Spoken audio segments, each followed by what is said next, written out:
Return to the Orioles rotation. They could not have been happier about his performance. He looked and pitched as well as he ever has. The trouble was, Chris Archer on the other side was just that much better. Orioles shut out 2-0. The bats went quiet. Can the Orioles pick it up, put some runs up on the board for Ubaldo Jimenez? If they do so, it'll be against Jake Odorizzi next.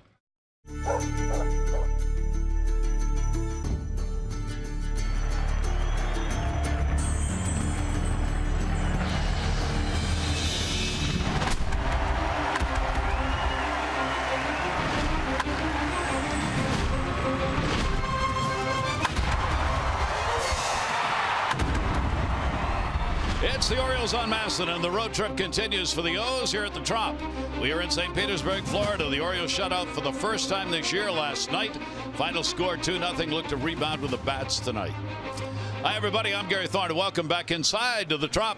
The Orioles last night, there weren't a lot of positives. You'll see as we go through the game tonight. A number of the Orioles have some offers going with a couple of outstanding pitchers, Ventura in Kansas City, and then last night Chris Archer going back-to-back against them. They'll see what they can do tonight. Last night, however, one piece of positive news was Kevin Gausman. On the hitting side, the other, well, Pedro Alvarez had a bat that rang out a couple of doubles. This is what the Orioles are looking for. They picked him up to bring some power to this lineup. With Pittsburgh last year, this was a home run power hitter. There are the games that he played. Those are the numbers on the season. They were even better in the second half of the year for him. Note the 27 home runs. He's been pressing a bit. According to Scott Coolbaugh, the hitting coach, I said, Scott, what did you like about last night? He said, I told him to be aggressive. Go after pitchers early in the count, or even the first pitch. Go after the ball and try and drive it. First time he did the other way. Second time up, it was the third pitch of the at-bat. This one he could pull, and that's exactly what he did. He put it in the gap. He got a double. Coolbaugh said if he'll stay aggressive, we're going to get some extra base hits out of him, and we'll see the power hitter we were looking for coming over from Pittsburgh. Jim Palmer, the Orioles hope that kind of bat keeps ringing out tonight. Well, if you're going to play in the American League East, you better score runs, and Pedro's going to allow you to do that. You know, he hits right-handed pitchers better than lefties. That's why he'll play against the right-handers like he did last night. You know, the fact that he did hit 27 home runs, he's driven in as many as 100 runs, 81 one year, 86 one year. He can't strike out a lot. 1 year, 186.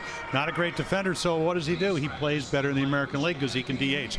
So you'll probably see him in that role. You know, you're going to play in the American League East with Toronto and the Red Sox, and of course you got the Tigers, a great scoring team in the American League Central. You better hit with the big boys, and he can help you do that. And he'll try and keep that up tonight for the Orioles. Try and get a victory here and create a rubber match game for game number 3. When we come back, we'll talk with one of the Orioles' new young pitchers.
Orioles baseball on MASN is brought to you by Southwest. Transparency, low fares, nothing to hide. And by T-Mobile.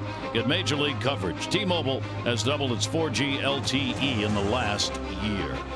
Back here at the Trop, in the rotation now is Tyler Wilson out of Charlottesville, Virginia, and the 26-year-old drafted in the 2011 draft. You see Dylan Bundy, Mike Wright, and Tyler Wilson, all three of them on that list currently with the Orioles. He'd been drafted before that, however, by the Cincinnati Reds. We talked with him today about that and the decision process to get to the O's. I was drafted in the 35th round in 2010 by the Reds. We were actually, I think it happened in Super Regionals that year. We were playing against Oklahoma when it happened, and some things had happened that year, and I didn't necessarily perform as well in my junior year. And the way negotiating goes in the draft and that whole process, it's different for everybody. We'll leave it at that. And so, I was happy with the decision that I made to go back. Obviously, school was very important to me from a very early age, and I wanted to pursue my degree. That was something that I always promised my mom and dad I would always follow through with. And so when I slipped in the draft and went that late, it made the decision a lot easier to come back and finish my degree. And that was at UVA, right? That was at UVA, yeah. Yes, sir. So we finished up, decided to come back, and then my fourth year we had the best year of my 4 years as far as performance-wise. We finished we lost to Christian Walker's South Carolina team in the national semifinals, but that was a great year. And I met my wife my fourth year in college, so it was a good decision to come back. There are turning points in life out there. Yeah, exactly. Let me ask you, how tough was it, though? I mean, you've played all along. You know you got a chance at a pro career. Somebody, the Reds come along, they make you an offer. How tough is it to say no? Absolutely. It's a really difficult decision. I mean, so many guys grow up their whole lives just wanting to play professional baseball. It's a kid's dream.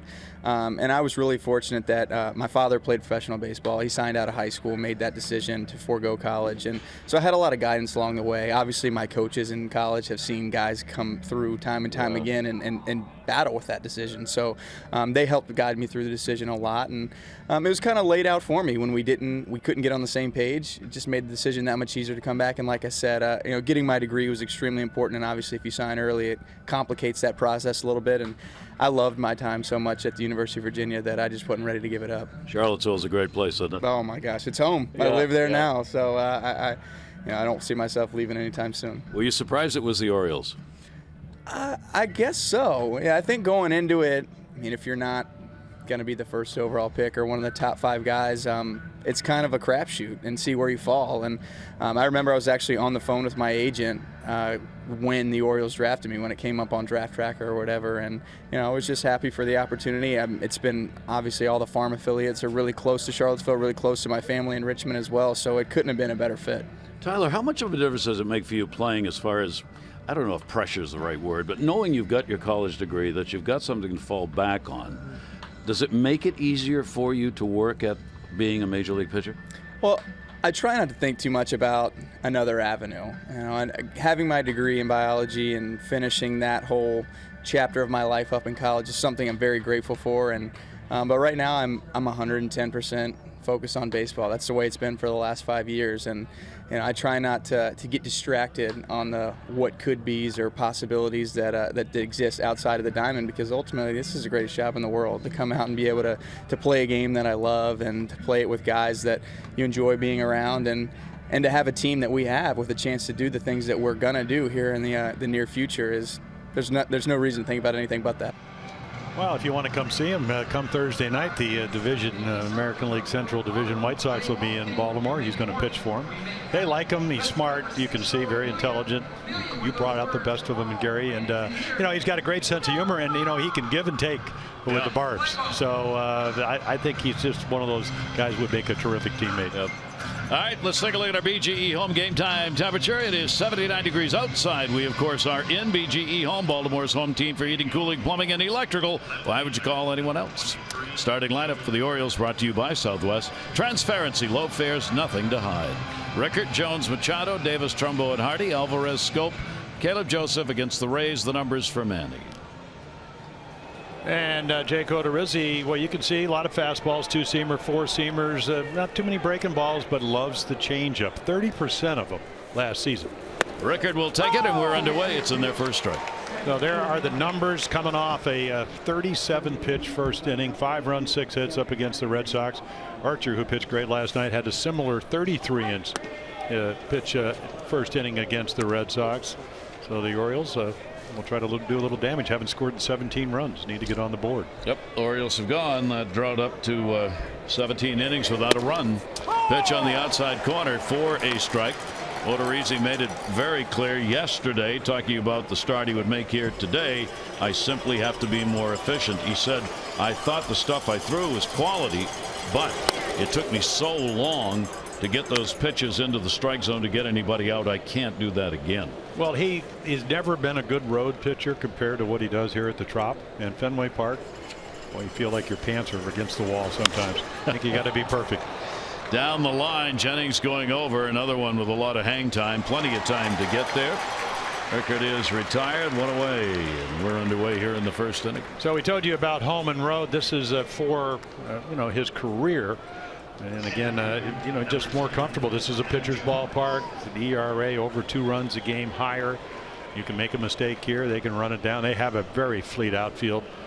So again, you can see against the Orioles at the bottom of the list, in 4 appearances he's pitched very well here. It's just a comfortable place to pitch if you make your pitches. Yep. Adam Jones moved up into the number 2 spot. 3rd game he has hit in the 2 spot this year for the Orioles, and the pitch is taken away for a ball. Adam with good numbers against the 26-year-old right-hander. He is 8 for 20 with a home run, lifetime off Odorizzi. They do put the infield shifted around, playing him to pull. We don't always see that used against Adam on the infield, but obviously the early scouting reports are showing balls hit on the ground are pulled outfield straight away. 2-0 count. Manny Machado hitting 3rd in the lineup tonight, and on a check swing fouled off the other way and into the seats. Yeah, Adam with the injury on the ribs, the oblique, and this ball up and in. It's just a check swing, fights it off, and he's trying to get started.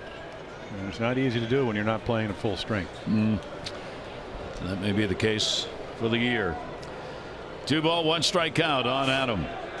Odorizzi's delivery to him will miss a little bit up, a little bit in. What we were talking about last night with Adam. Yeah, big swing, and you can see the grimace, and that's the little rib cage, and it's not you can get the oblique. That can keep you out for 2 months, but this is in between the ribs. Big swing there. So Adam will just hope from day to day that his recovery time is enough to come back the next day and play. But Showalter recognizing the obvious before the game is there's no time to recover. Once the season starts, because of the schedule, travel and play, you're in there or you're not. That ball fouled away again. Adam Jones fighting him off. 3-ball, 2-strike count.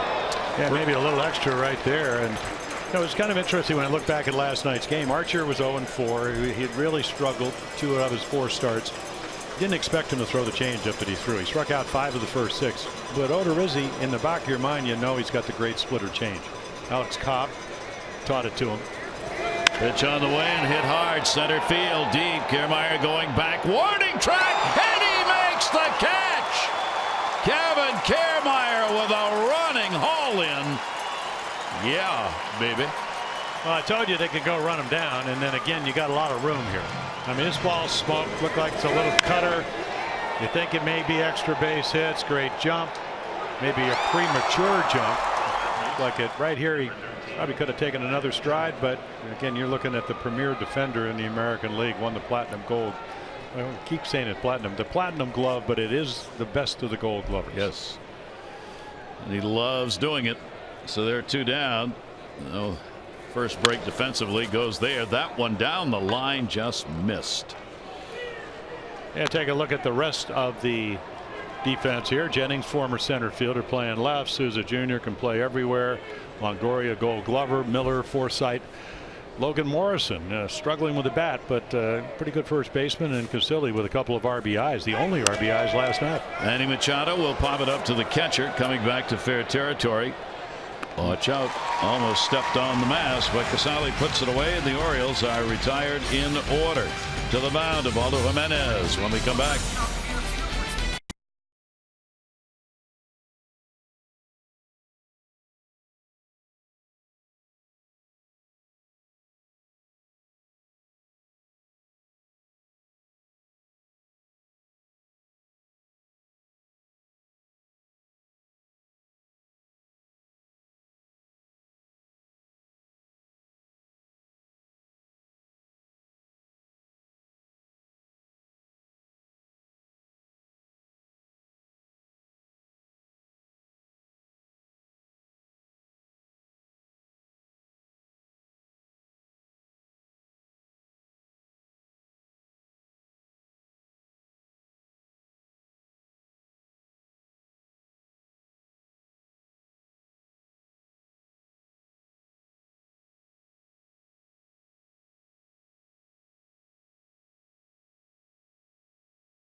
On the current road trip, they and their fans hoping for a little better here in this one tonight, as the Tampa Bay Rays have started out cold, turned hot. They've won 6 of their last 9, led by their pitching. The Rays pitchers 6-3 and a 3.16 in those 9 games. Here's the starting lineup: Forsythe, Miller, Longoria, Dickerson, Jennings, and Morrison. Souza Jr., Kiermaier, and Casali. Logan Forsythe, the hot bat. And they'll face Ubaldo Jimenez. A lot of fastball, 2-seamer, 4-seamers. Breaking ball can be a curveball or a slider, and then the splitter changeup. Usually a pitch he throws when he's ahead. Forsythe leads it off, and the pitch is inside for a ball. This will be the 4th start, 1-1 record. Last 2 starts, he's averaged 5 innings per start because of pitch count. Much higher than he wants, almost 19 per inning. That ball towards the gap in right center field. Trumbo on the break. Trumbo trying to get there, will not. It'll hit off the side into second base. Forsythe, the stand-up double to lead off the ball game for Tampa Bay. Well, they had 52 extra base hits, and you miss on strike 1, you throw a ball trying to get the ball down the zone. It ends up right in the middle of the plate, and he's a real good high ball hitter. And then just drives it over the head of Mark Trumbull. You can see the route. I don't know if he would have caught it, but kind of across and then back. So he picks up the run, which is one of the base hit, rather, which is one of the reasons he's their leader in runs scored. He scored 12 times for them. That's his 6th double. And an RBI chance right away. Brad Miller. The Orioles are going to play for the bunt. Manny Machado's in. So's Davis. Doesn't show it. Won't need a bunt. Ball bounces way up in the air over Caleb Joseph's head. There is the first wild pitch of the year by Jimenez. Yeah, it just bounces a curveball. Real easy to do. You can see Caleb Joseph slides over, tries to center. Ball gets underneath his right arm and all the way, at least headed back towards the backstop. So Jimenez now the runner at third base, and nobody out. Miller had a 1 for 2 in the ball game last night. He lashes that one foul. Neither team had many scoring opportunities in the game. Tampa Bay went 0 for 3 with runners in scoring position, even though they won the game by a score of 2-0. Miller faced Jimenez 3 times. He is 0 for 3 against him. Pitch on the way to Brad. That'll be foul back as well. The ball will get ahead of him. A ball and 2 strikes. So now you go hunting for a strikeout, and the capabilities of doing that. 9 strikeouts against the Twins. They strike out a lot. A little harder against the Red Sox, 5, and then against the Blue Jays, 6. So now he can throw a. Looks like he's going to throw a fastball. And that's fouled off the same way at 92 miles an hour. Now the defense behind him: Rickard, Jones, Trumbo. That's your outfield. Machado, Hardy, Scope, and Davis. Caleb Joseph doing the catching tonight. And then as trying to work out of the early jam. Forsythe off third. Orioles are back. Obviously first inning here. Want the out. They'll give up the run to get it. Pitch to Miller, and that's going to miss outside for a ball. Longoria waiting on deck. Against this Tampa Bay club record, he did not pitch against them last year. 5 career starts, 4-1 with a 2.56 ERA. Can't do much better than that. Jimenez has had really good numbers against the Rays. And a grounder with the runner not coming. Davis scoops it up, and he'll make the play, and the Orioles get a break on that one as Forsythe was not going and the ball wasn't hit hard. Davis able to hold him. Yeah, he really makes a nice play because he comes, gets it, makes it a little bit tough in the sense it's a short hop, but he's got real good hands. And because he comes to get it with nobody out, they do not send Forsythe at third. Real good split-fingered fastball to induce the ground ball.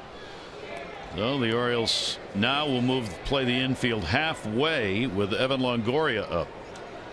So if they get a hard hit ball, runner goes, they'll go to the plate. Longoria 1 for 4 in the ball game last night. Will take the fastball inside.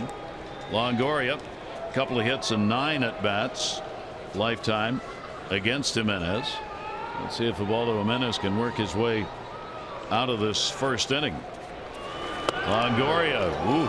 Yeah, there's a splitter again, Gary. Good one. Real good one. He's got a good fastball tonight. Yeah, his average fastball this year is 90. He's hit 93 already, and there's the splitter, runs down and in. Jimenez would love to pick up a K here. 1-1 delivery on the way, and the runner's coming. Hardy's got him, and plenty of time, and they record the out at the plate. With the infield halfway, J.J. Hardy to Caleb Joseph. They retire Forsythe. Well, you bring him in, and then you get the ground ball. It's something that Ubaldo can do well. I mean, great angle right here. Look how quick this play realized. Again, if you don't get the snap throw, Forsythe breaking, going on contact. Nice tag by Caleb Joseph. Gives him the avenue. Doesn't break the rules. Bang, bang play. Boy, what a start for the Orioles and Jimenez if they can get out of this with nothing. There are 2 down. Runner at first base. Longoria fielder's choice. That will bring up Corey Dickerson. Dickerson had an 0 for 3 in the ball game last night. He's the DH for the Rays now, and he lifts that one up in the air to center. Adam Jones in place. He'll put it away, and the Orioles win that inning. No runs despite a leadoff double with a runner left on at first. No scores.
Of the game, Patricia Lundgren from Preston.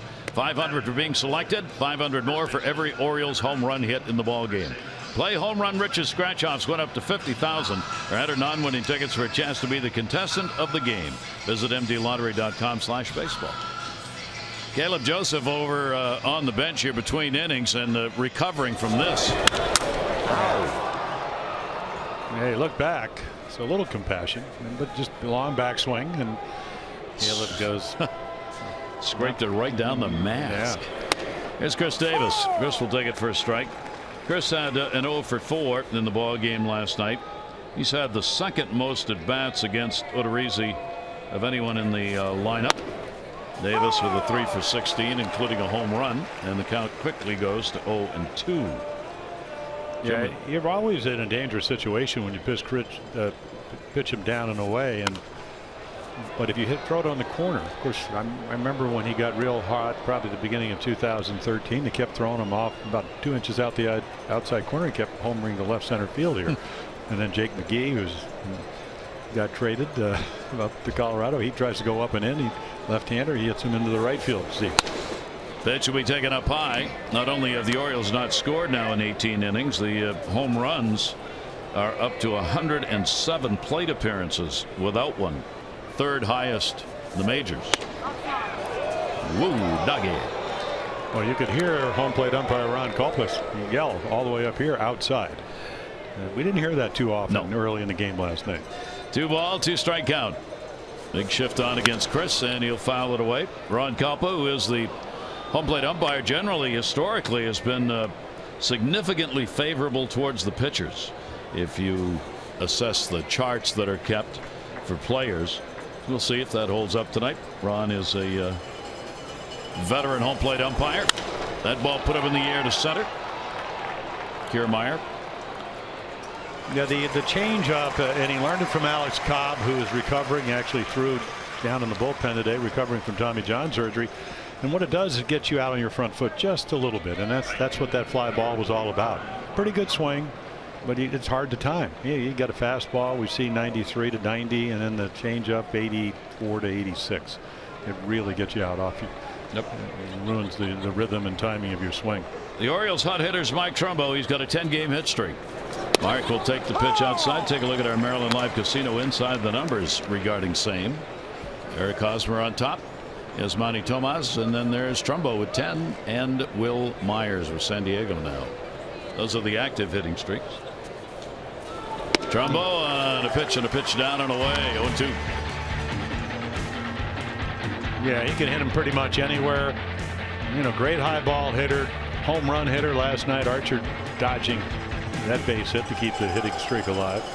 Just missed a home run the next time up. 2 for 5 off Odorizzi, which is taken down low. Really guarding the line. This looks like a 9th inning ball game. Evan Longoria down there at third base is back and over. They've got the whole infield moved that way. It's not really a shift, but they're playing him to pull on the ground here. Longoria's a couple of steps off the foul line. Trumbo goes the other way, and he's got himself a base hit. An 11-game hit streak for Mark Trumbo, and to chalk him out, they've landed all over the place all season long. Well, he's got 11 hits to left, and that's now 10 to center and 6 to right, but 4 on opening day against the Twins. And again, you're actually lucky when he singles off you because it stays in the park. He's a home run guy. He's going to strike out. I used that quote down in Dallas, and Mike Scioscia said, if you're going to judge him by batting average and on base percentage, you're missing the point. It's about home runs and run production. That's what he does. And he's done both of that already this year. Pitch taken outside by Hardy. Each team now with a hit. The Orioles get there first with Trumbo. JJ's 4 for 17 with a homer off Odorizzi. Made the fine play at short to cut that run down at the plate. He gets that whole right side to shoot at, with the second baseman Forsythe almost behind the bag. Odorizzi out of the stretch. Hardy wanted to drive that one. 1-1. Well, I was talking to him down by the cage, and he said he just feels so good that he figures sooner or later, and of course the Orioles are going to have a long homestand. Maybe 19 out of 22 days with the off days playing at Camden Yards, or very hitter friendly park, where when you feel well, I mean, I just see more bat speed, the ability to get the bat head to the ball. Big difference from last season.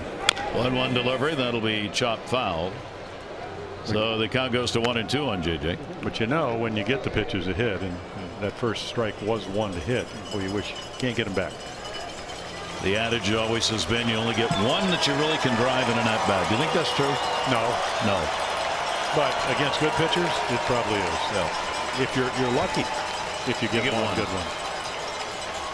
1 ball, 2 strike pitch to him. Ground ball. No, that one's going to go over and take a hop. It'll go all the way to the wall. Big turn made by Trumbo at third base. He'll be held up as the relay throw does hit the cutoff man, and Hardy's got himself a double, and the Orioles got a chance to get on the board. When you feel healthy, hurt his left shoulder, you can stay back, and this is a splitter. Stays down, and he just waits on it and then just smokes it. Jennings thinks he's going to catch it. He doesn't. And Trumbo running hard. Ball's in front of him. Knows he'll probably get to third, especially when it goes by him. But with one out, you're not going to send him. So a big chance for the Orioles. And here's the player we were talking about in our open, who had the 2 doubles in the ball game last night. Alvarez moves up in the order from the 8th spot to 7 in this ball game.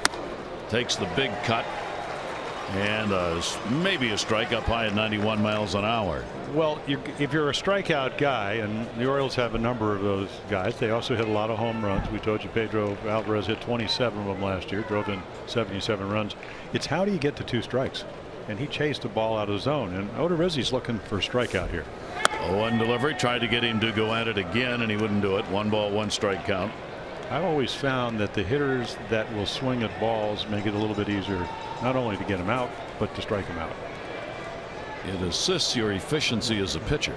It really does. You can do that. Ideally, you'd like to throw enough strikes to get them to swing at balls. And if they swing at balls, then you don't even have to throw it close to the plate. Kind of a strange defensive alignment in the infield. You can almost draw a line from third out to right field. You go from Longoria to Miller to Forsythe, because it is a shift, but Longoria's got to stay over to protect a little on that left side. That one is fouled back by Alvarez on a hefty cut. He has faced Odorizzi 3 times, 1 for 3. The Orioles last night 0 for 4 with runners in scoring position. They are still the leading team in the American League with a .314 average in these situations. 2 on. Trumbo at third, Hardy at second. And Alvarez trying to plate him. 1-2 delivery to him, and that'll be outside. Turnover stop at the glove by Casali right there. Well, he really called a nice game. Curt Casali, big guy, but moves well, gives you a real good target. He was standing behind the batting cage with Jamie Nelson, who's their assisting hitting coach, former catcher, and he said, boy, we really preach that. You got to give him a target. You got to have something to throw to. 2-2 delivery. Alvarez will foul that one back. It's a little frustrating. He's had 3 pitches, but that one thigh high, middle of the plate, good swing, but just fouled it off. So Odorizzi having to work here in the second inning after the 1-2-3 first inning. Well, they said he can score 2. Yeah, he struck out 10, and that was against Toronto on opening day. Alvarez will take that one. Good eye down low. Casali boxed it. Trumbo stays there at third base.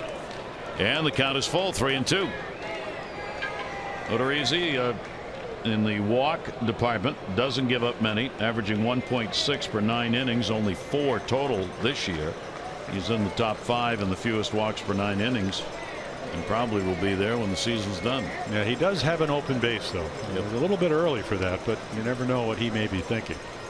3-2 delivery on the way. Alvarez missed it. Yeah, good swing. He's got like 5 fastballs to hit in that at bat and just couldn't get to him. And a little extra right here, just up in the zone. He does foul tip it, but right into the glove of Casali.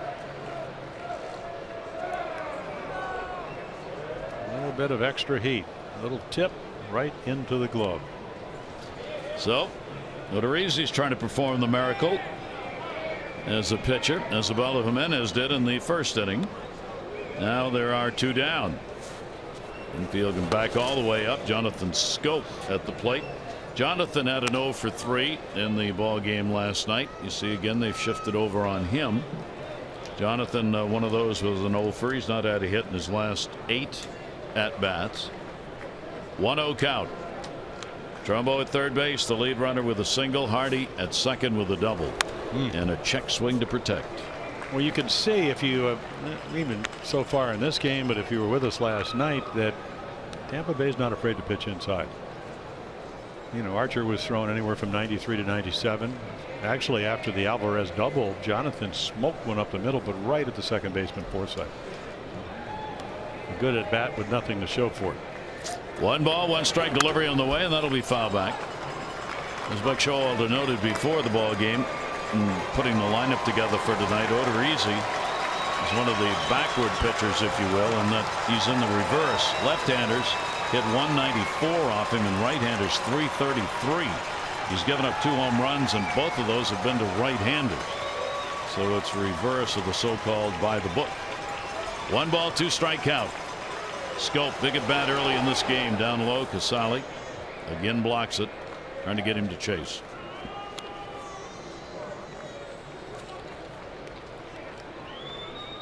Two and two on Jonathan. Jonathan this season 2 for 13 with runners in scoring position.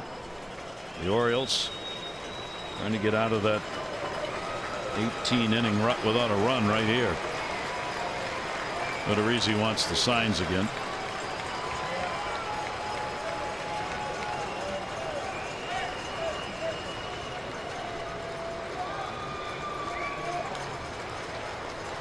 Infield back deep. 2-2 delivery. Outside, Casali scoops it. Nice stop. Yeah, that's a couple. Well, for a big guy, moves very well.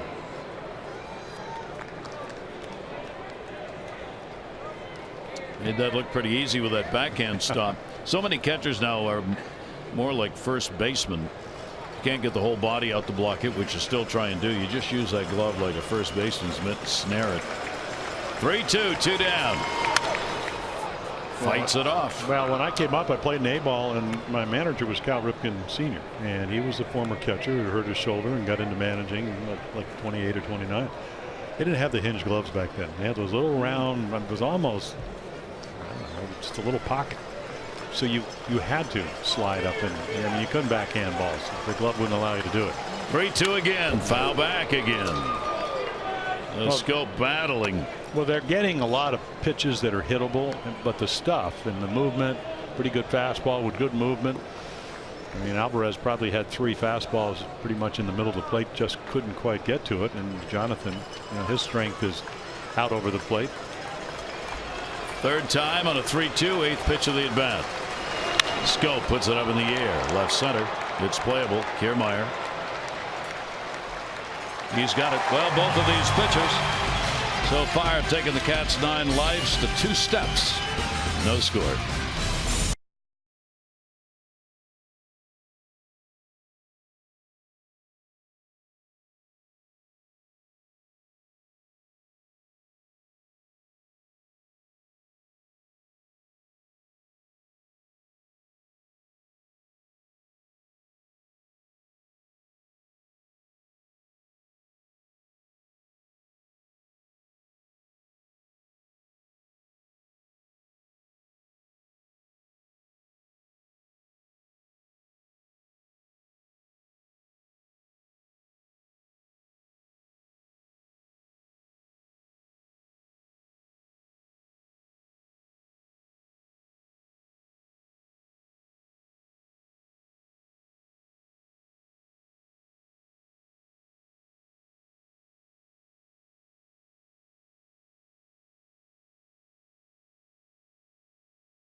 Orioles defense, Jim, always important. Well, it really is. And if you're going to pitch well, you better have people defend behind you. Kiermaier, of course, the premier outfielder in the American League last year.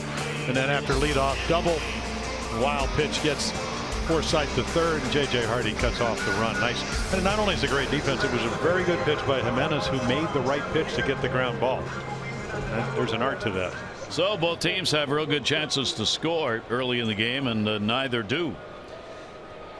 Jennings, Morrison, and Steven Souza Jr. will be up. Jennings will get the corners moved in, and the pitch is a strike to him.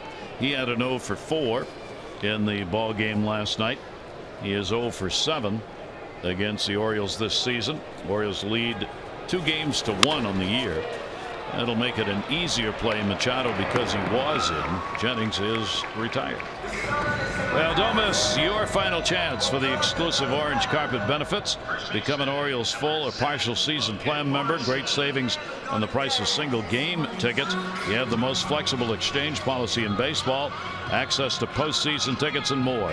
Find out at Orioles.com/season or 888-848-BIRD. Oriole fans here at the Trop. Beautiful day, early summer day here in Florida with the temperatures in the mid-80s. Lots of sun, blue skies, and gelato. 1 down. That'll bring up Logan Morrison. Morrison playing at first base. He and Steve Pearce are right now in a sort of a platoon. Steve had played 5 consecutive ball games, not all of them at first, and Morrison's had real problems at the plate. 4 for 50. Steve's hitting better than that, so they're coming in and out of the lineup now, and for a moment at least at first base they'll swap some times, largely depending on who's pitching, because Morrison's 3 for 3 off Jimenez. Yeah, he's brings a 4 for 50 with 22 strikeouts. Good spring. That one down the line will take care of part of that. There's number 5. Rickard going over to get it on his way to second base. And in with a double is Morrison. Yeah, he said, I'm just struggling, and your mind gets in the way of things, and right there he just relaxed, gets a good pitch to hit. I'm sure he wanted it down, but it's not. This is a great approach. He is a big guy. I mean, he's like 6'2", 6'3", 240 pounds, and he got on top of that. It's not an easy thing to do. I mean, he didn't slice it, he ripped it. I mean, that was like you Tommy hawked a high pitch to the opposite field. You don't see that very often. So another scoring chance. That'll bring Souza to the plate. Steven Souza Jr. has got a 5-game hit streak. He extended it last night with a 1-for-3 against the Orioles. He's 5 for 14 in these situations already, with a couple of home runs. Pitch will be taken away. So you got a guy who's hot, getting runners in when they're in scoring position, Steven Souza. You got a guy on the mound who doesn't give them up. Jimenez came in 3 for 21 in these situations, and he got out of the jam in the first. That is there for a strike. Yeah, the fourth lowest, Zimmerman, his run was a ball lost in the high sky, and then of course you got Griffin, who's coming back from the Tommy John, and two of the premier pitchers in Hamels and Hernandez. Good company.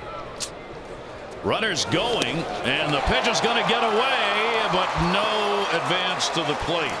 Morrison had slid into third. Ball got by Caleb Joseph. Runner stays at third. Yeah, he bounces it.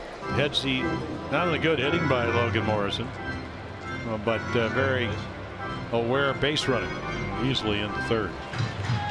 Saw a league leaderboard with the numbers on Jimenez with runners in scoring position, brought to you by Coons.com. Over 2 million vehicles sold and counting. Now the infield is drawn back in again. 2-ball 1-strike delivery on the way, and that will be taken where Caleb Joseph didn't think it was going to be. He reached back to catch that with the glove. He was moving the other way. 3-1.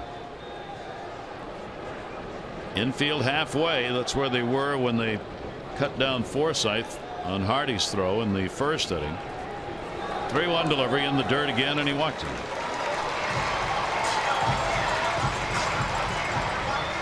Well, as we mentioned, the pitch count and the walks can get Ubaldo into trouble, not to mention the doubles. 4 each in the last 2 games, and that gets the pitch count up 104, 110 in 5 innings. So just the second inning, but 2 innings of hard work for Jimenez. Well, we mentioned the Orioles had to score now 19 runs, and I think that's a little premature to think that you're only not going to get any. You just have to, or at least you have to attempt to stay away from big innings and walks. Don't allow you to do that very often. Buck Showalter sending what he wants done in the infield out to Caleb Joseph, who relays the information on. Kiermaier coming up. Center fielder was 0 for 2 in the ball game last night. 4 RBIs. Orioles will have Manny Machado even with the bag, even a little closer now at third base. First and third, Davis over there holding the bag on Souza, while the middle, Scope and Hardy are at double play depth. Little discussion going on at third base here with Morrison. Manny Machado's now in on the grass. If the ball's hit down to third on the ground, you got to believe Morrison's not going anywhere. Manny's going to try for 2. If the ball's hit hard enough. 1 down, first and third. Kiermaier waiting on it. That is there for a strike. Yeah, Kiermaier has excellent speed. Very difficult to double up. He's looking for his first hit against the Orioles this year. He's gone 0 for 8. Orioles won the 2 games in Baltimore, 6-1, 5-3, and then suffered the loss last night, shut out for the first time, 2-0. 0-1 delivery by Jimenez. They'll miss down low. Orioles also, of course, keeping an eye at first base on Souza, not wanting him to wander off too far. Rocco Baldelli, first base coach, having a word with him. Well, you can run on Ubaldo, and most teams do. 1-1, and whatever he thought he was going to get, he didn't. Foul tip. Well, when Ubaldo's on his game and he's down in the zone, he can get great life. I mean, within the confines of a 17-inch home plate, that ball runs. Look how far this ball runs. Car gets in. He doesn't throw it where he wants to, but with the movement. So Kiermaier thinks it's going to be down the middle, and it just runs to the corner. Great pitch again. Infield creeps in all the way around now, and the pitch is down low again. Yeah, so both of these catchers with the split change up by Odorizzi and that splitter from Ubaldo Jimenez really having to work tonight. Both pitchers piling up some pitches in these separate innings. 2 balls, 2 strikes, 1 down. Kiermaier waiting. Souza a little bit flat-footed over there, gets back in a hurry. Base stealers already this year, 5 out of 6 against Ubaldo. And then they have the one tonight, so it's 6 out of 7. Souza stole 12 last year. 2-2 delivery, and he popped him up. That's what they wanted. Caleb Joseph has room, makes the catch. Really good pitch.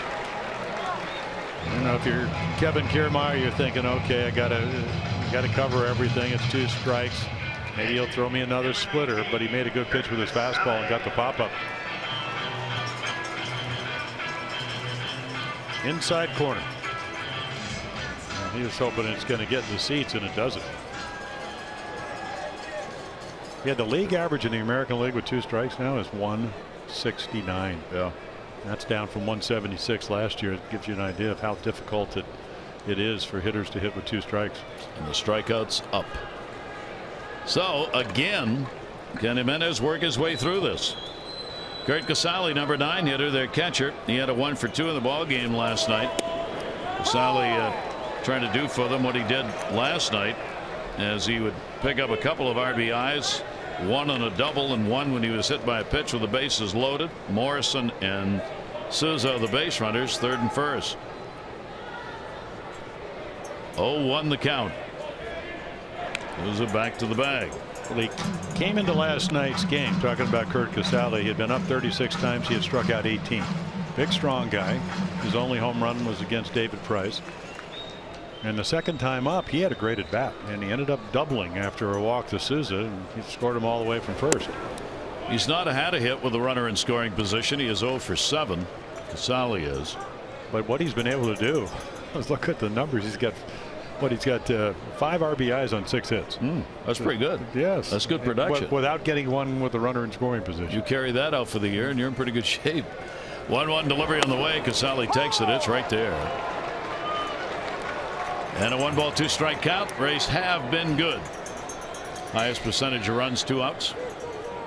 Yeah, you get 2 opposing forces, as you mentioned. You get the guy with the 4th best runner in scoring position number against a team that in these situations gets it done.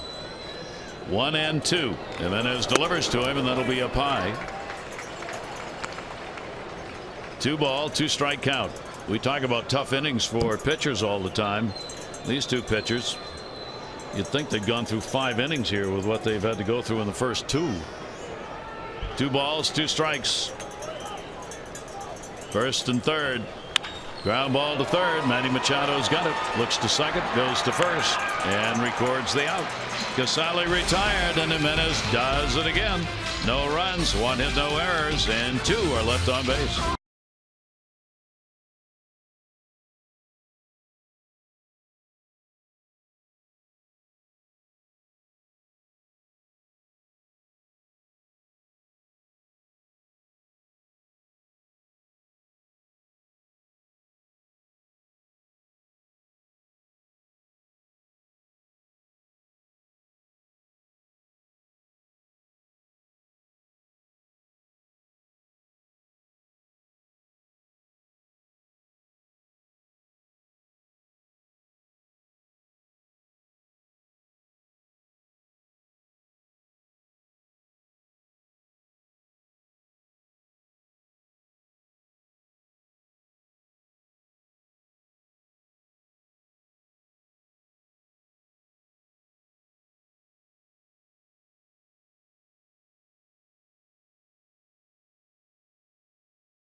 Showers page for the White Sox. 14-6, best start since they went 16-5 in 05. That was when they won the World Series. The Brewers, Ryan Braun is back. Look at the numbers he's putting up in the last 7 games. 8 RBIs. The Pirates lead Major League Baseball at 292 with that average and an OBP of 378, even though their supposed leader and will be Andrew McCutchen is hitting only 213. Yeah, the White Sox, ERA of 2.41.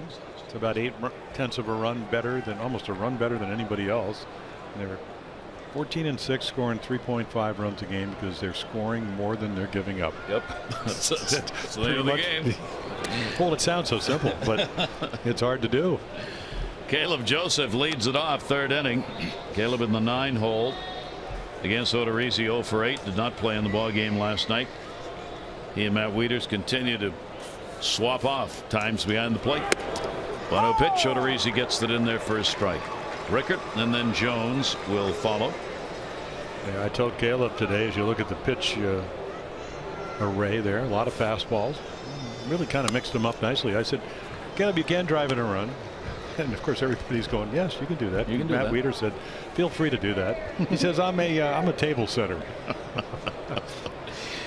Yeah, but what about in the ballpark? 2 ball 1 strike count, and Caleb will take that one up high. Caleb's getting the shift put on against him. We're seeing shifts against players, Oriole players, we generally don't see shifts on. Well, they play him in the outfield to hit it to right center, but on the ground, pull hitter. That's the other way foul. I told him he's going to get something down and in, and that's his power zone, and he's going to drop the head of the bat on it. Maybe he'll hit one out of here. Or maybe not. But hey, he may hit a double down into the corner. That's what table setters do. He's had a couple of home runs in this ballpark. Ground ball where they weren't. He's got a base hit. Took that one into right center field, and he is on with a leadoff single there in the 2nd inning. So the Orioles turn the order over. That'll bring Rickert up. He flied out first time up. Comparison of a couple of months. Well, they had the most hits ever in the month of April for rookies, and Joey Rickert, a Rule 5 guy. Jeffrey Hammond had 25. So I'm saying, well, Bumbry, he hit 337 his rookie year. He was Rookie of the Year in 1973. Al only got up 9 times in the month of April, but look what he did later on. 250, 320, 313. In September, he hit 409 with an on-base percentage of 450. So he did what you want to do, which is, as the season progressed, especially for a rookie, get better. Get better. They are going to adjust, which they have to Joey Rickert, and you have to adjust. Rickert taking a look now down to 3rd base. Bobby Dickerson showed bunt, brought Longoria in. Morrison's holding the bag on Caleb Joseph. Rickert 0 for his last 9. 1-0 delivery, shows bunt again, pitches way up and away, 2-0. Well, these are little things that I think he's going to have to do. You look, he's almost he's a fly ball hitter, and that's got to change a little bit. Remember when you were doing the Met game and you had Bill Robinson, the hitting instructor, Wally Backman. Every time you hit a pop up in batting practice, he'd go on the ground, on the ground. You're not a home run hitter. You'll hit some home runs, but takes that one for a strike. With the speed he's got, he's already tied for 3rd in infield hits in the American League, even with the balls he's put up in the air. So if he hits even more of those on the ground, he's going to get more than his share of infield hits. Yeah, he makes every. He's very much like the first base coach for Rocco Baldelli for Tampa, who they said he could run. He could outrun ground balls. He was that fast. Now he bunts and not good. Puts that one back into the seats on the pop up.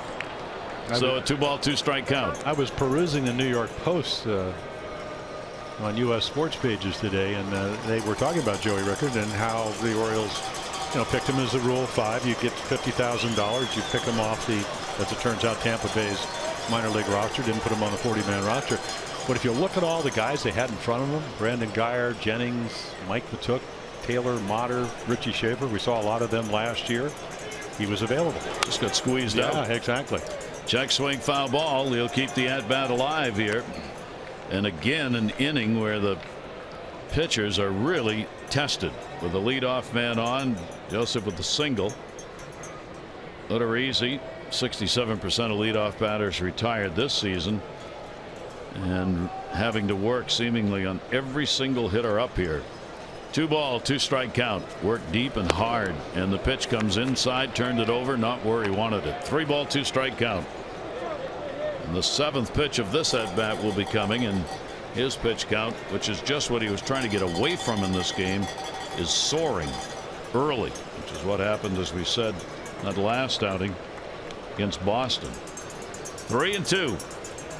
Runner goes. Ground ball fouled off. Caleb will come back. Yeah, I kind of wondered if they do that. The one thing about Joey Rickard, you know, you think he's more of a contact hitter, but he has struck, he's been up 76 times, 18 strikeouts. So you figure Odorizzi's going to throw a strike. You hope that he'll get a pitch he can put in play somewhere. And the other thing is Caleb Joseph has to not get picked off, but get a good lead, get a good secondary lead. 3-2. Runner goes again. Ground ball. No. Fouled off. Just missed. Bobby Dickerson, third base coach, standing on his tiptoes down there, watching, hoping that would go over the bag. But Buck Showalter asked, and he said, nope, it was foul. Now the signs relayed again here. This about whether Caleb's going to be running again. He has twice in a row. You don't want to exhaust your catcher. Not this early. Not this early. He is fleet of foot. 3 ball, 2 strike count. Edged off another half step, and that results in the throw over. Well, it's a nice play because you figure, okay, if he is running, maybe he's just going to say, I'm not going to throw over. You get him to lean, pick him off, and then you get yourself an out. Didn't turn out that way. And then if you're Caleb Joseph, you're saying, listen, all I want to do is not get picked off and get a good secondary lead. Cat and mouse game being played here in the 3rd inning. 3-2. Runner goes. Ball put up in the air. Center. Kiermaier coming hard. Joseph will go back to the bag, and Rickard is retired. Well, voting is underway for the 2016 All-Star Game. You can go to Orioles.com/vote-orange. You can vote up to 35 times per email address, a maximum of 5 votes in a 24-hour period. So get online and vote early and often and orange. Orioles.com/vote-orange. Davis, Machado, Jones, certainly worthy of All-Star votes. Adam Jones. Flied out first time up, robbed of a hit at the wall by Kiermaier in center field. Caleb Joseph back at first base, then the pitch will be taken away for a ball. A real struggle trying to get runners around. Both teams able to get them on early in the game, but moving them around not so much. 1-0 count. Short lead at first for Caleb, and the other way foul. Yeah, you upstairs 1-1. You can see Casali saying, okay, I was sitting low and in and you threw it low and away, so pick me up. Jamie Nelson, as I mentioned, assisting hitting coach, former catcher, was saying that it really starts in the minor league. Dick Bosman, who's a terrific pitcher in his own right, pitched against Dick many times when he pitched with the Senators and the Texas Rangers. He's their minor league coordinator, and part of the whole deal is that you have to concentrate on the target, and the catcher has to get that glove up. 1-1 delivery.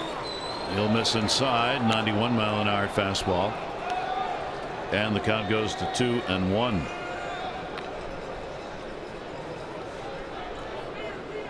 Odorizzi battling the Orioles and the strike zone. 2-1. Joseph the leadoff single. Jones goes after one at 85 on that pitch. Yeah, you saw the little wiggle. That obviously indicates with nobody on second base the changeup, and it was a good one. This is the Alex Cobb kind of splitter change.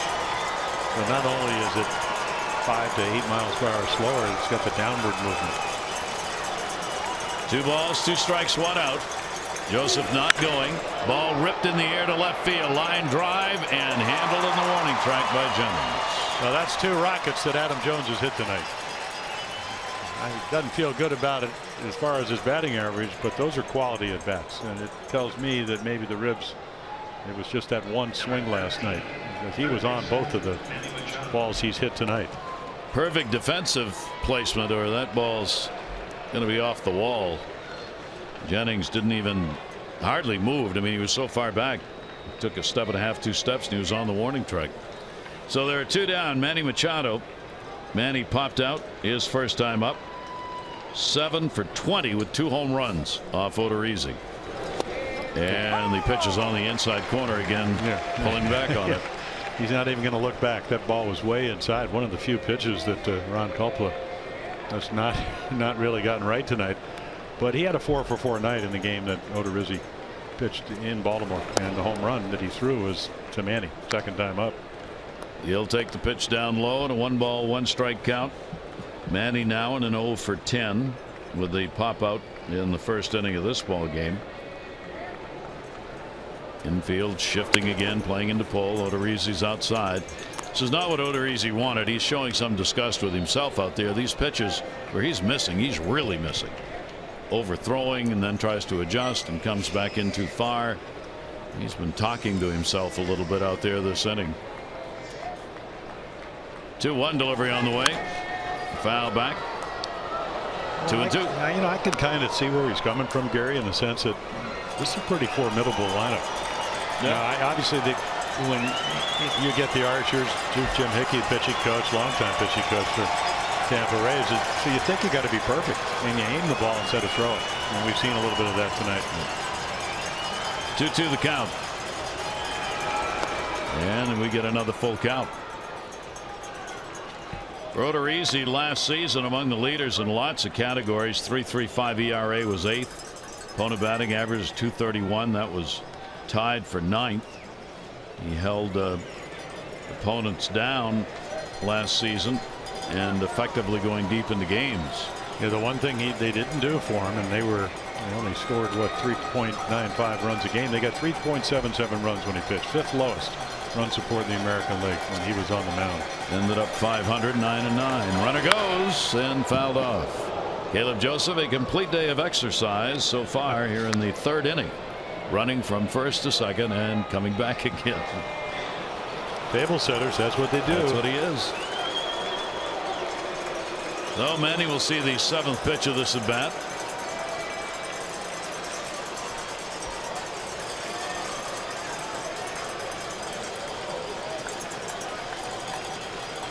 There goes the runner, and there goes to right field, another line drive. Souza right there to haul it in. No runs, 1 hit, no errors, 1 left on. We go to the bottom of the 3rd.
All on Masson, brought to you by Southwest. Transparency, low fares, nothing to hide.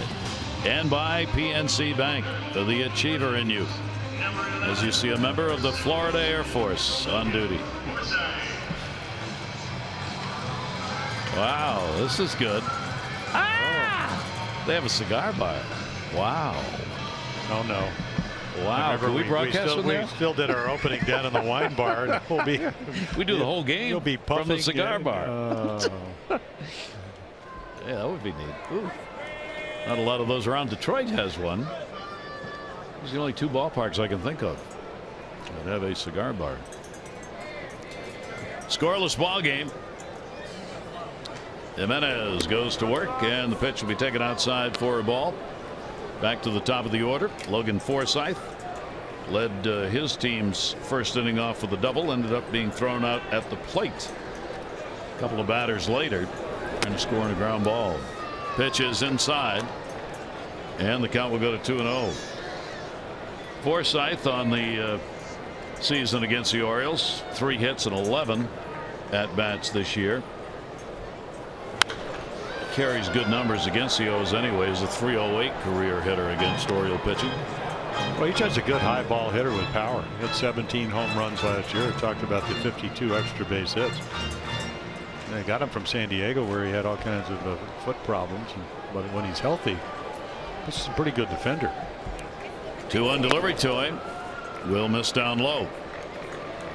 So Baldo Jimenez falls behind here, 3-1. He has surrendered 1 walk, does not have a strikeout.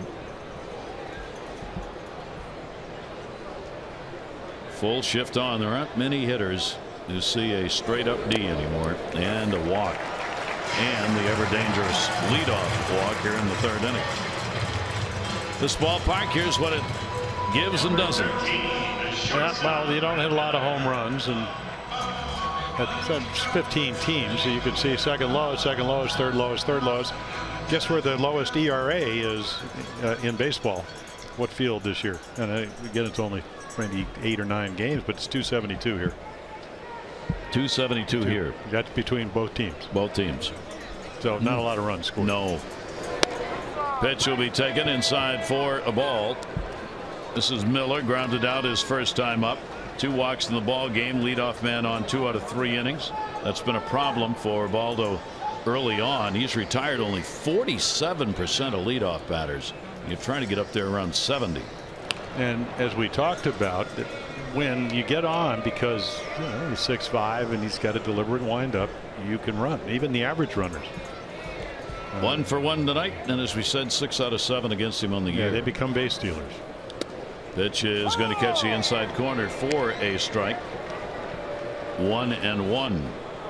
So Jimenez, because of those numbers, has to pay a little added attention to the runner at first, which you're trying to keep under control. You really want to concentrate on the hitter.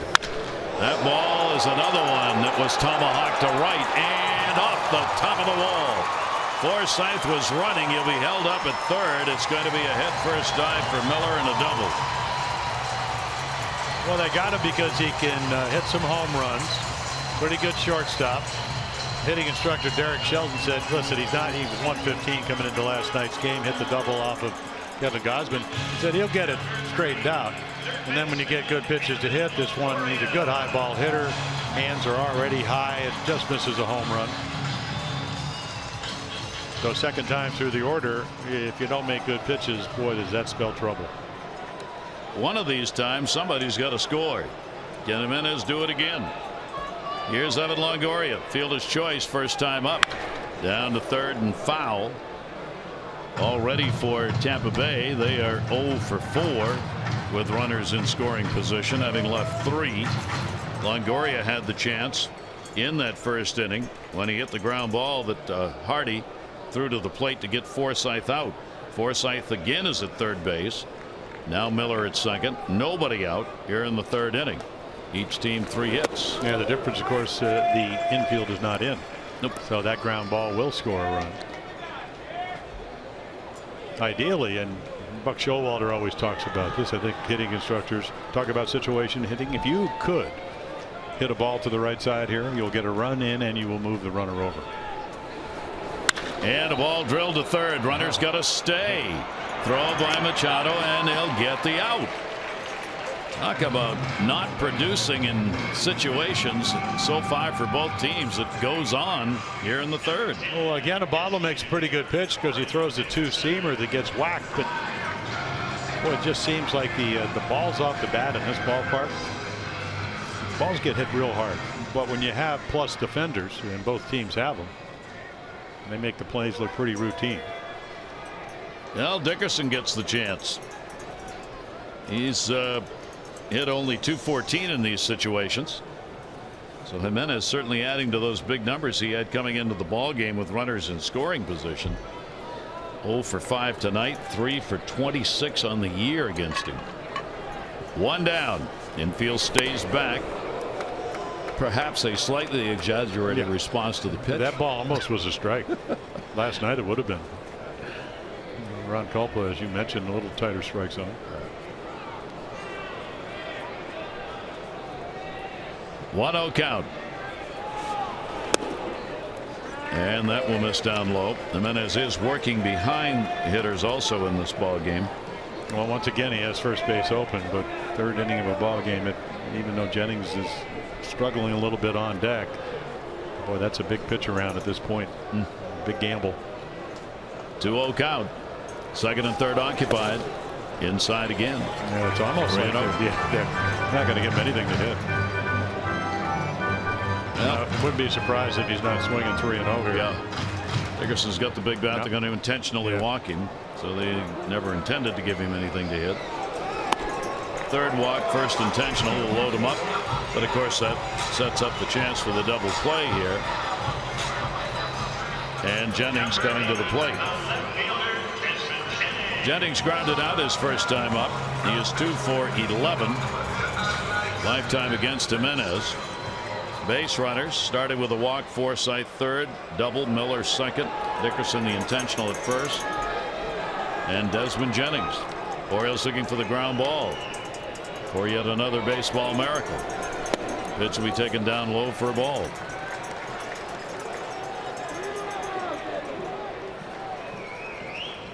Jimenez closing in on that 50 pitch mark here in the third inning. That one is there for a strike. It's at the knees. Jennings looks like he was going to take till he got a strike, and he did. Yeah, Baldo came in almost 19 pitches per inning, which is why he's only one time gotten over 5. That was his opening start against the Twins. Jennings puts it up in the air. Will get a run in. Jones going back, way back. Warning track. Tag up. Forsythe scores. Get it in a hurry. Miller stops at third. Well, it wasn't a hit, but it's an RBI, a sac fly for Jennings, and the Rays are on the board. Nice at bat because he stayed on a slider that was down and away and drilled it. Just kind of flicked it about almost 400 feet here at the Trop. Ball kept going on Adam Jones. Now runners at first and third. 1-0 lead. Miller moves up to third. Dickerson stays over at first base. And it's never really coming out of the National League. Most stolen bases all the way back to 2014 with 8. Morrison with a double. 4 for 4 now against Jimenez in his career. The Orioles can move everybody back in the infield with 2 down. We have seen Jimenez uncork a wild pitch already and a couple others in the dirt. Pitch will be taken for a strike. So that means Miller at third base will walk off as far as he can get for the third base secondary lead. He's got Manny playing back anyway.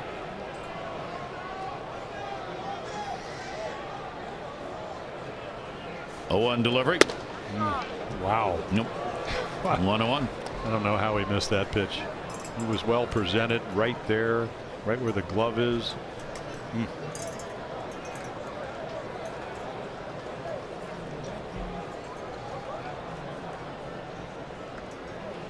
1 ball, 1 strike count from Jimenez to Morrison.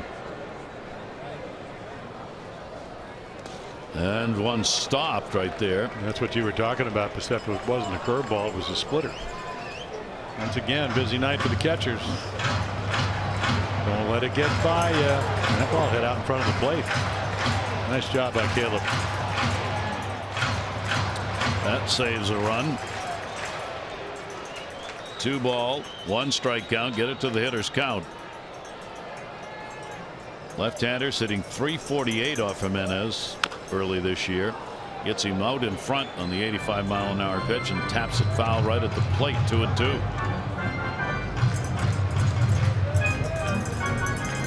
What a struggle for these two pitchers through the first 3 innings, and it's only a 1-0 ball game. Miller off third base, Dickerson off first. 2-2 delivery. Full house again, 3-2.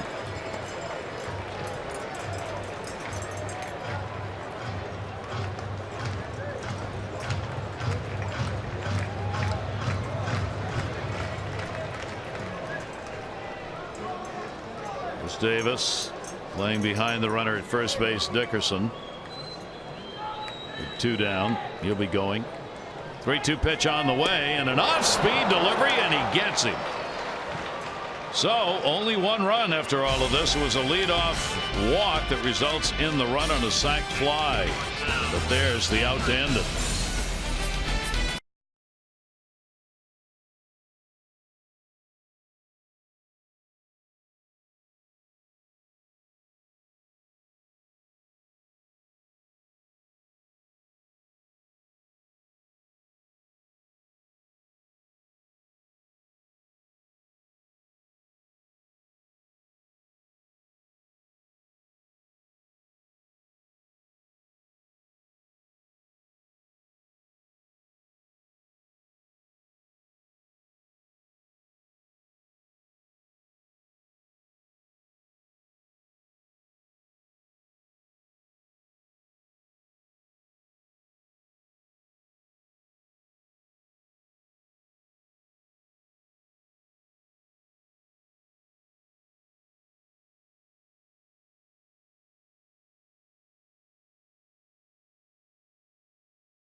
The RAV4 Hybrid, all-wheel drive and unexpected performance. Visit buyatoyota.com.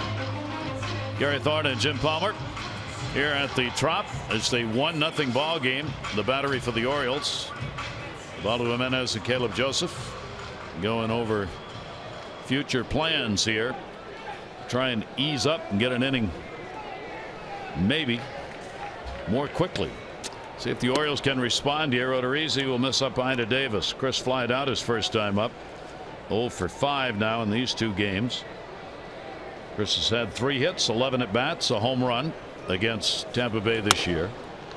Another one that's going to miss up high. And as with Jimenez, Odorizzi working behind hitters as well. Well, they've hit some balls really, really hard, right at people. Brings that one down a little bit and gets the strike called. 2-1 on Chris Davis.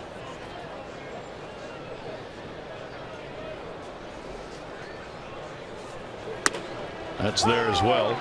Chris has seen the strikeouts start to pile up along with the walks he's picked up. He has struck out 8 times in his last 17 coming into the ball game. 2-2 delivery, and that's where they weren't. That's going to get down the line. Davis will make the turn. Think about 2. He's not thinking. Here's the throw coming in, and he is safe. Chris Davis, the shortest double he'll probably ever get. We'll take it. Yeah, I think they're going to challenge this. I mean, already Kevin Cash is out there. It looked like he tagged him, but this is a crash landing at second. Boy, you just hope he didn't get hurt. Well, got a hand in there, but does he stay on? Boy, from that vantage point, I think he did. So you can challenge, but Kevin Cash is out on the field waiting. Kevin Cash, the manager of Tampa. Thank goodness Chris was not hurt on that. Cash is Kevin's on his way out here. Talked to home plate umpire Ron Kalpa as the crew chief. I don't know if he's gotten anything from his video people or not. Well, you know, last night, and here's the slide, and it might be where he doesn't know where to slide. He's looking, where can I get the hand in, and there it is. Boy, you could hurt your hand very easily that way, and then boy, face, or at least the helmet, into the dirt.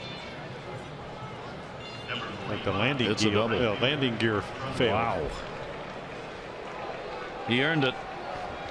He gets a double. It was longer to get from home plate to second than the double was down the left field line. And they appeal over at first base whether or not he touched first. You have to step on the mound, step off. Now they could challenge this after you do that if he chooses to. Nope, not going to do that either. So you got the Orioles now have 2 hits against the shift. You have the jam shot right there, and then you have the Caleb Joseph ground ball into right field. So Chris looking over at Longoria, see what I can do, because Longoria's the one who chased that down. All right, the Orioles get a chance right now to get on the board. Trumbo has picked up a base hit, an 11-game hit streak for him. Davis with nobody out at second base. Mark will take the pitch outside. You know, Mike Bordick always talks about, because of all the shifts now, I mean, you really have to do your homework, and spring training is about that, to be in the right position. When Longoria did get that ball, there were 2 guys not really in the proper position at second base. They were just wandering around. Right, yeah. Yep, so we're really going to have a play here. And a ball hit hard into left field. That's going to be a base hit. Jennings a long way to go. Bobby Dickerson says keep going. Here's Davis coming to the plate. The throw by Jennings not in time. And down to second base. Trumbo with an RBI. And the Orioles tie the ball game up at 1. Sizzling hot Mark Trumbo. Yeah, so 11-game hitting streak doubled. And boy, he spanks that ball in, and then the Orioles, they just keep running. I mean, the play is in front of him. I mean, you can see a little changeup. It stays up. Great angle right here. Smokes it into third. I mean, Chris Davis puts his head down right there. He sees Bobby Dickerson. And then, boy, horrible throw by Jennings. Doesn't hit the cutoff man, not only to get the run. There's the changeup, and that gets him out on his front foot. But he's so big, so strong. Hits it into left field for the base hit and the RBI. So Chris Davis scores after getting that leadoff double the other way, and the Orioles tie it up. Trumbo, he is #1 in RBIs on the road in the American League. Here's J.J. Hardy, and the pitch will be taken outside for a ball. Well, the Orioles respond immediately. That's hit number 5 for the Orioles, and for Trumbo, 17 runs batted in. He is the leader in that department for the O's. Pitch will be taken up high. Count goes 3-0. Alvarez waiting on deck.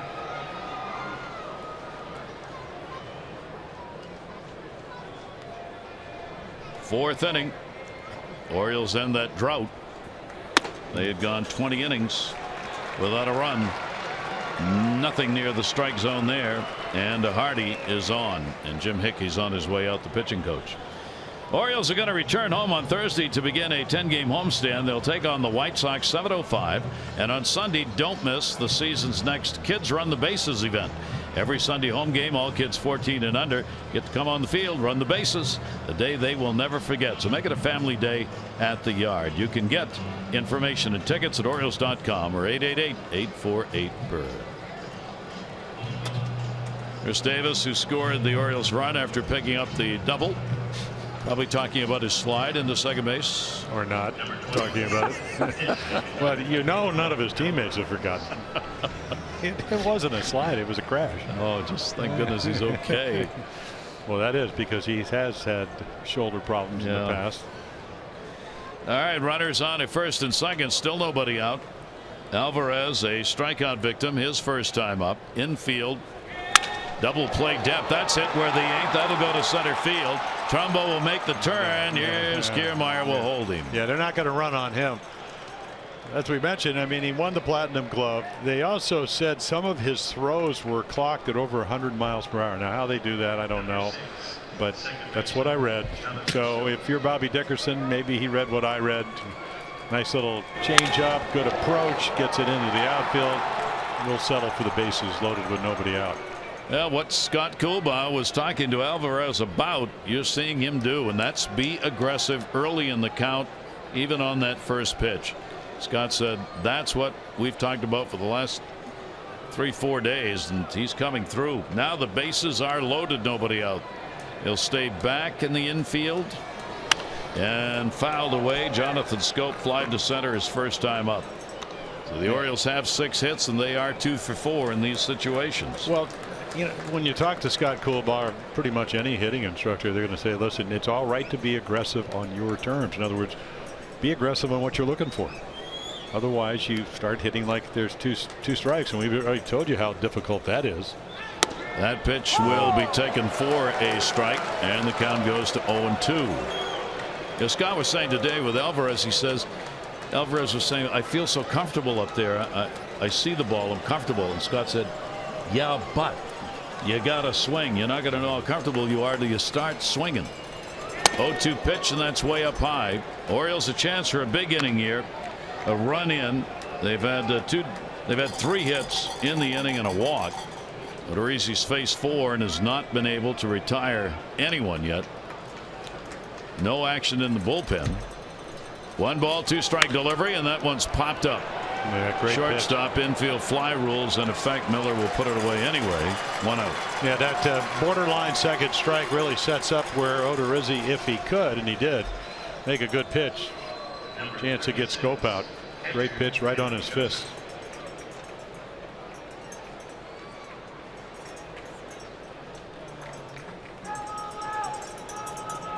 Oh, the Orioles will go to Caleb Joseph. Caleb, a base hit his first time up, going the other way to the right of second base. Right field side. Sacks remain full. Pitch will be taken down low. Casali again having to make the stop. And a 1-0 on the 88-mile-an-hour delivery by Odorizzi, up to 88 pitches. Whoa.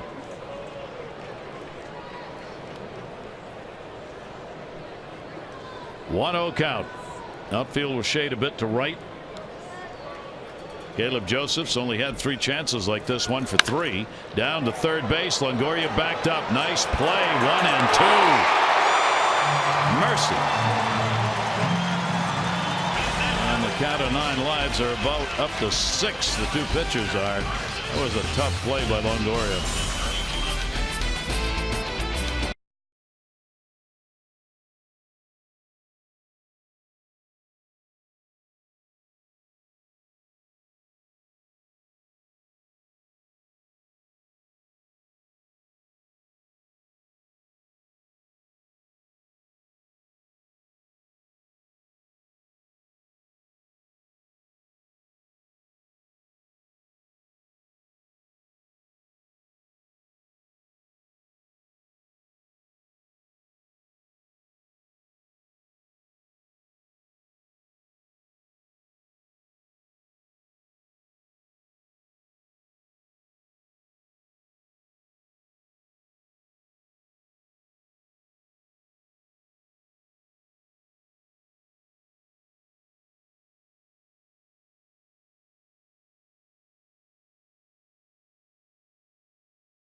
Trouble, but getting out of them, making good pitches. Longoria, now Kiermaier pops up. Caleb Joseph will corral that one in front of their dugout. And then right here again, Longoria with a chance to drive in a run. The ground ball to Manny Machado across the diamond. And then Logan Morrison, after giving up a run, strikes him out. 23rd strikeout for Morrison. Geico 15 minutes could save you 15% or more on car insurance. Visit geico.com for a free rate quote.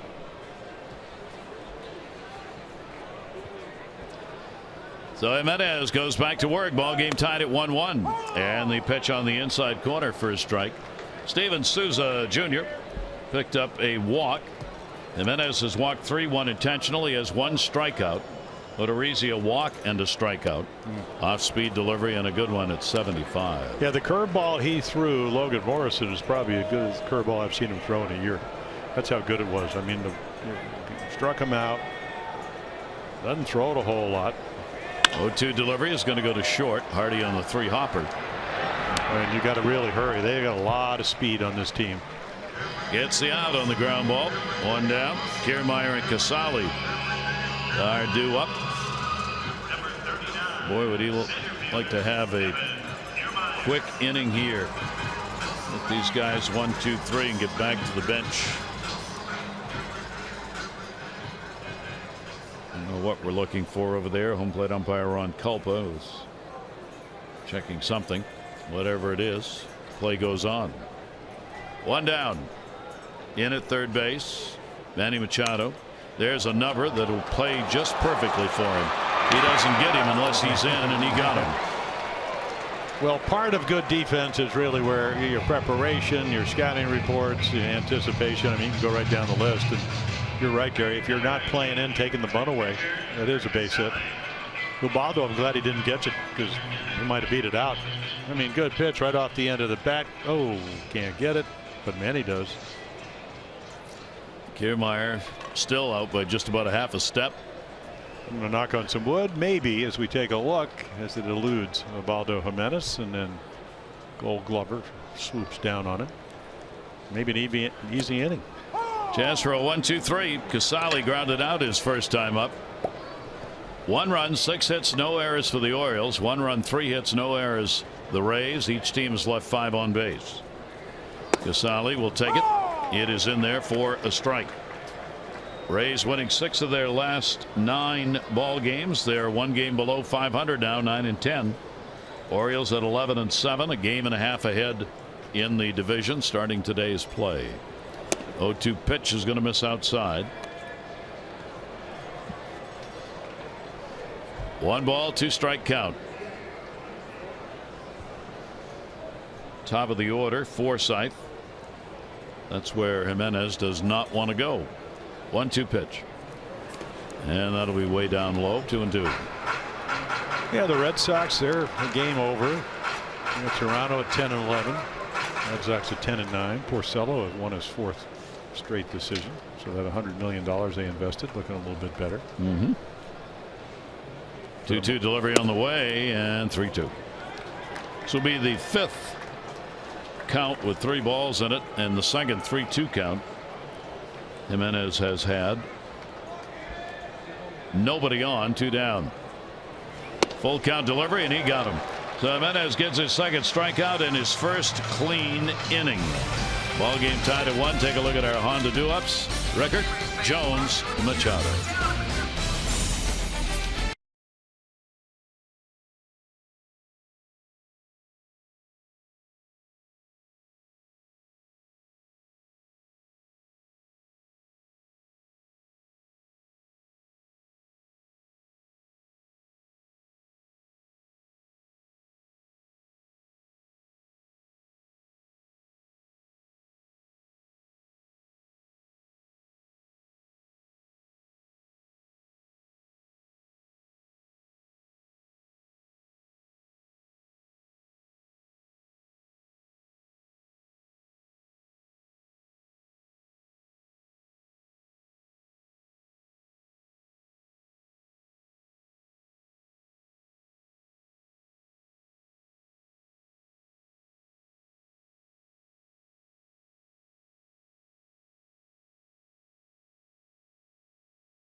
Jay's pen in trouble. 7 losses, 17 of 34 inherited runners.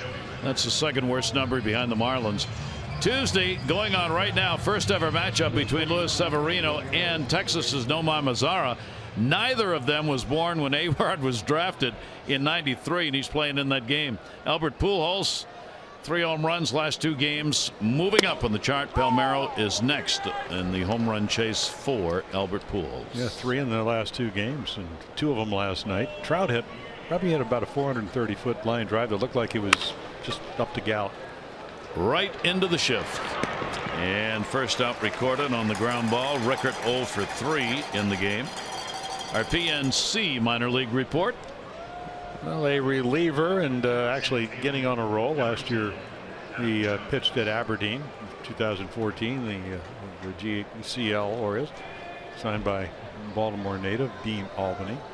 I'll have to get the scoop on him. Adam Jones stands in. He has flied out twice, hit the ball hard twice. First time, real fine play by Kiermaier in center on the wall. First bullpen action, Tampa Bay. That'll be fouled back and out of play.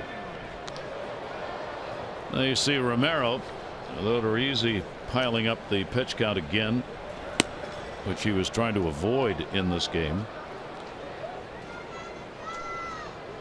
Jones to be followed by Manny Machado. Adam goes after it, and that one's going to fall in for a base hit.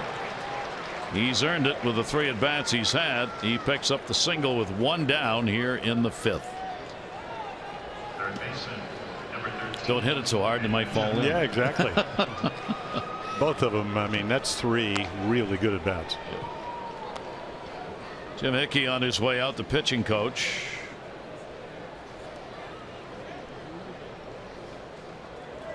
His 30 seconds of fame.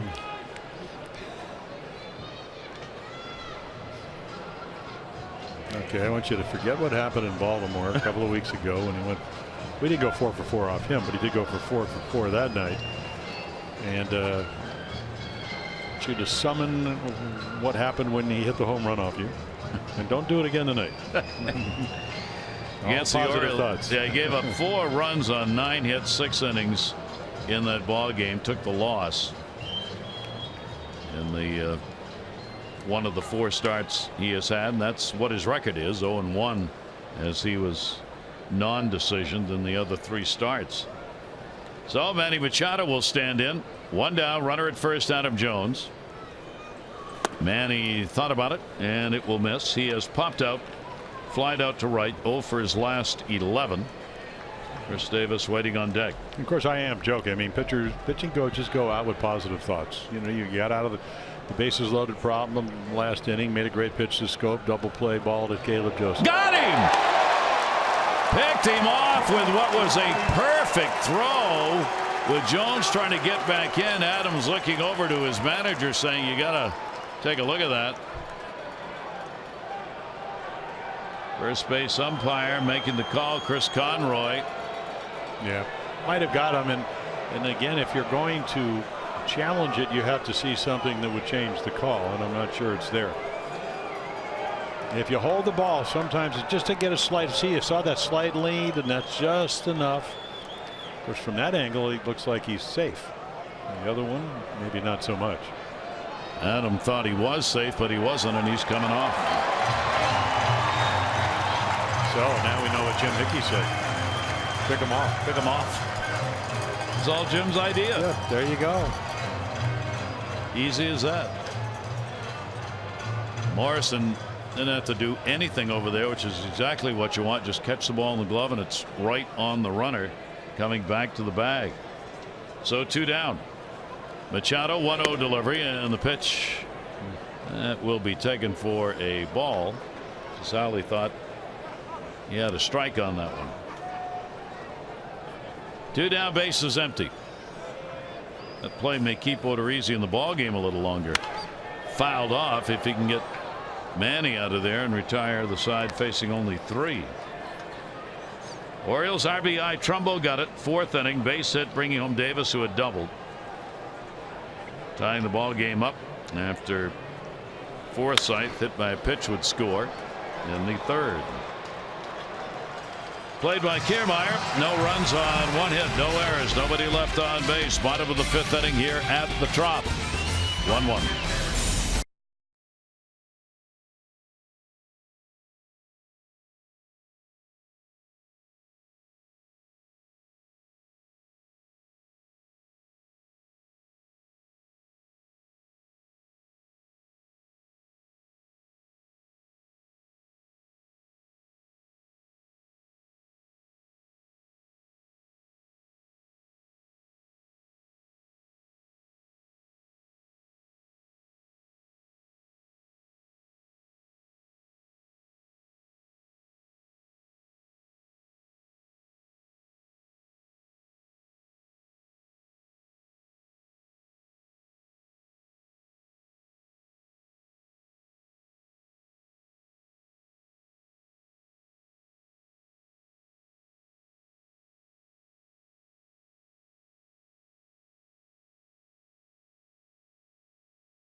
The Nationals trying for the 9th straight win at home.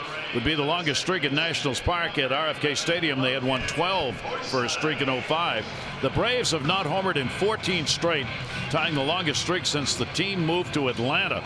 The Mets have won 9 of 11, outscoring opponents big time. 26 home runs in the last 10, tying a franchise record over a 10-game span for homers. And sad to say, for any ball club, you aren't even at the end of the month of April, and Atlanta is out of it. 4-15. They are 10.5 games behind already. Well, they mortgaged the future with a lot, new ballpark next year. John Hart coming in and rebuilding. 1-0 delivery, tapped foul by Logan Forsythe. Forsythe drew a walk, scored in the 3rd inning. He had doubled in the 1st, so a major factor early on in the ball game. We're 1-1. Orioles out hitting the Rays 7-3.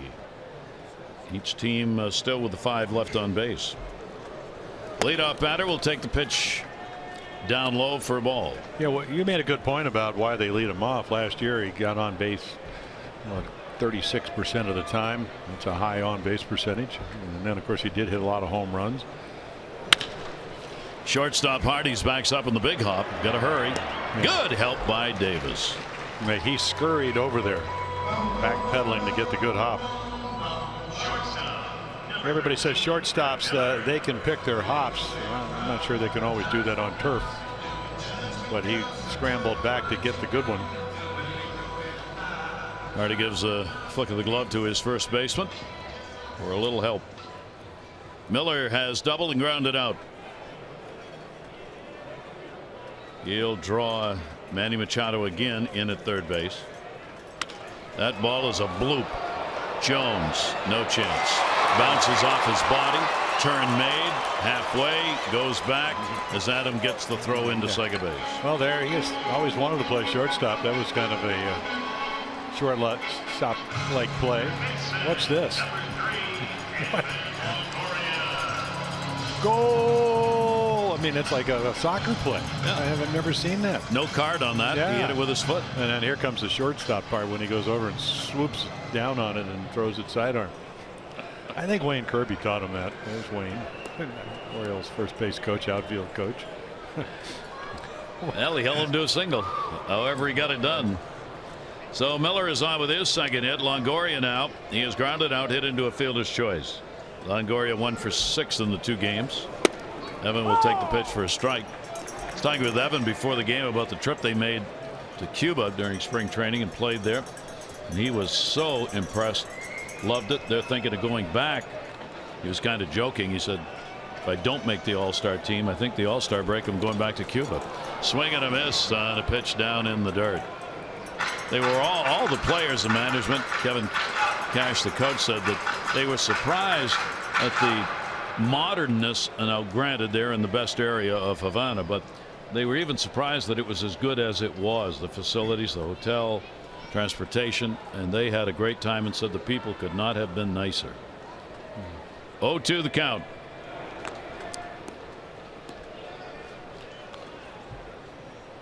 So I'm waiting for they get that team down there so we can go broadcast. Well, I talked to one of my former teammates, fellow Hall of Famer Brooks Robinson. They actually played spring training there. Oh, how great is that? Ooh. Longoria. 1 ball, 2 strike count. Yeah, running fastball, a little bit under the chin. Target's outside, opens up too much, head goes down. Doesn't sync it up with his arm. Runner goes. Longoria swings through. Caleb on the money. Not in time. Good break by Miller. Strikeout of Longoria. 2 down. Well, we know 7 out of 8 now. I mean, you can run pretty much anytime you want against Ubaldo Jimenez, and they will. Good throw. Steal it on the pitcher. How do you get runs against Jimenez and the Orioles? Well, you just try to steal bases, and that ball played pretty close. A lot closer than it looked from the eye because he tags him on the rear end. So what it does, it puts a runner in scoring position with 2 out. Got in ahead of it. So Miller picks up the stolen base, his first. He's 1 for 2. Fingers on the bag. And the pitch will be taken for a strike. Dickerson, an intentional walk, and he is flied out to center field. Though Corey Dickerson gets an RBI chance to put the Rays back on top in the ball game. With runners in scoring position, they came in with a .274 batting average, the Rays. 0-1 pitch on the way, and that is a typical swing by Corey Dickerson. The down on one knee, his teammates smile when they talk about it. They say, you watch, you'll see it. Well, you were talking. I mean, here's the swing. You talked about the 4th highest slugging percentage, and the guys ahead of him were Harper, Trout, and Stanton. Yeah, pretty good company. I'll be 4th to those guys. 0-2 delivery on the fist. Yeah, really good pitch. Well, a lot of guys look good batting practice. Dickerson has hit over 300 when he's healthy the last 2 years. So he's an upgrade with their offense. But when he does hit them in batting practice, you know, probably more like Trumbo like for the Orioles, who can hit them a long way in BP and in the games. 0-2 delivery on the way, and that's outside. There are certain hitters who teammates and opposing players will stop to watch. They won't do it obviously, but they'll kind of find some place where they can kind of sneak a peek. Well, my second year with the Orioles, I went out early. The Red Sox came in, and I'd heard about this guy George Scott, who had a terrific career. He sent him over to light towers. Oh, and good then stop. When the Orioles played up in Fort Lauderdale, I went out and I get out there, and they're playing Montreal, and I'm watching Vladimir Guerrero hit him, and I'm talking to Philippe Alou, who I had pitched against, who's managing the team, and I'm literally hitting him over the right center field light towers. They had the Australian palms, and he said not only can he do that, if I told him to go climb those pine trees, he's such a good kid, he'd run out there and start scaling the trees. You find some of his baseballs up there. 2 ball, 2 strike count with 2 down. Jimenez trying to work out of it with Miller. Single and a stolen base, the base runner at second. Pitch on the way. Popped him up. Manny Machado. And he'll run out of room. Yeah, the one thing about Dickerson, he's got a very powerful swing, but it's short. And when you watch him in batting practice, you get an idea. He doesn't have to pull the ball to hit it out. No. Tremendous power straight away, left center. Gonna make sure they know what they're gonna throw here as Caleb Joseph goes out to have a chat. Obviously, you don't want to cough one up here to Corey Dickerson. He's been he came in with a 7-for-21 streak over his last 6 games, including 5 starts. So he's heated up with the bat. Well, their whole team is hitting a little bit better. I mean, what, 3 runs or less, and 13 of the first 18 games, and then all of a sudden they hit 5 home runs on Sunday in New York. So count goes full, 3-2 again. They really appear to be, and this is what they wanted to do. And Matt Silverman, now the baseball operation president, get better offensively. It appears that they've done that. Here's the 3-2, and he struck him out. Yes, it was not touched. So Jimenez gets another one of those big outs. He's got 4 Ks. Runner left at second. Our Chevrolet do-ups: Chris Davis, Mark Trumbo, and J.J. Hart.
With Adam Jones after that fine soccer play made to hold Miller to a single. Well, they're probably discussing it. You know, it's so difficult sometimes if you look at Jake Odorizzi's numbers. So, you know, pretty much what he does all the time, mixed up his pitches. A little bit fortunate because the Orioles did hit a lot of line drives, but also made some good pitches when he got in trouble. And now Enny Romero, they saw him last night, big, tall lefty. He's actually pitched multiple innings on a couple of occasions this year. Big, hard-thrown lefty, 96-mile-per-hour fastball, and got a little bit of a slider and occasional change-ups. There are the numbers, good ones. He worked against Chris Davis last night and got him to fly out to center field. He's got Chris Davis again. Chris fouled that first pitch off. They threw him a slider, and he swung at it one-handed and hit that fly ball to Kiermaier in center last night. Leadoff double for Chris in the 4th inning. He scored on Trumbo's single. Davis 1 for 2 in the ball game, and right off the end of the bat, the shortstop. Play made. Miller gets him and 1 away. It's time for Masson's Trivia Scramble. Who was the last Oriole to win an All-Star Game MVP honor? You can text the answer to 29292 for your chance to win an autographed prize pack from Masson, brought to you by Care First. Live fearless with a name trusted for over 75 years. Care First, Blue Cross Blue Shield. Scramble and win.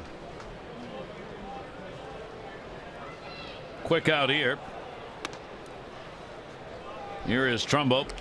RBI base hit. And another single. 2 for 2 in the ball game. 11-game hit streak. Trumbo now has picked up 7 hits in 14 at bats against Tampa Bay in the 3 games. And a swing and a miss and a good pitch. Well, Romero came through their minor league organization as little as 2 years ago. He got 25 starts down at AAA, so he can pitch a little bit. Out of the bullpen, big guy, a lot of arms and legs. And there's a nice little curveball. And the other thing he did right there, when there's nobody on base, you do not have to come to a set position. In other words, you don't have to stop. Watch him just keep going. So it's kind of like a windup, except you don't, if you're Mark Trumbo, you don't know he's going to do it. 25-year-old out of Santo Domingo. 1 ball, 2 strike count. Trumbo follows that up from 81 to 95 The difference in velocity in the last 2 pitches. Trumbo has hit the lefties 5 for 14 with 4, count them, 4 home runs, and a swing and a miss kept it down low and got it 2 down. Well, what was that? Like a little change up or maybe a little breaking ball that he backdoors. Ooh. I mean, the bottom falls out. 23 games last year, 0-2 record, 5.10 ERA, but not on pitches like that. He'd only been at the major league level for 24 games prior to this year. He works in a hurry. J.J. Hardy, a double and a walk in the ball game. Well, he's yet to give up a hit to a right-handed batter. Hardy 2 for 11 off lefties. One of those a home run, pitch outside for a ball. So Odorizzi, the starter, out of there. He'll be non-decisioned again. His 0-1 record will stay that way. 1 ball, 1 strike pitch to Hardy. Couldn't pull the trigger on it.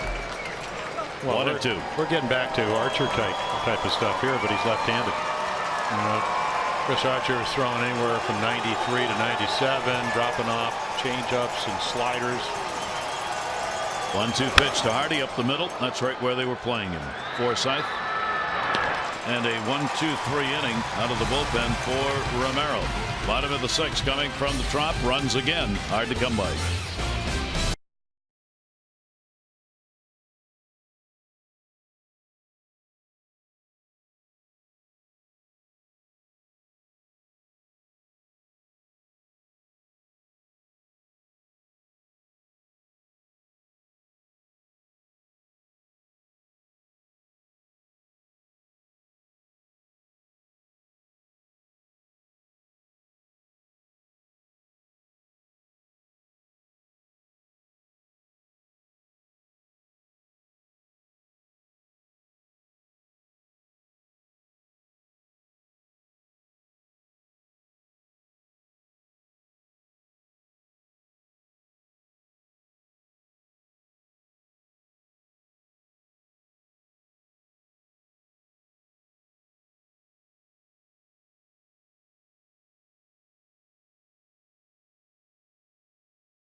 Good ball game again.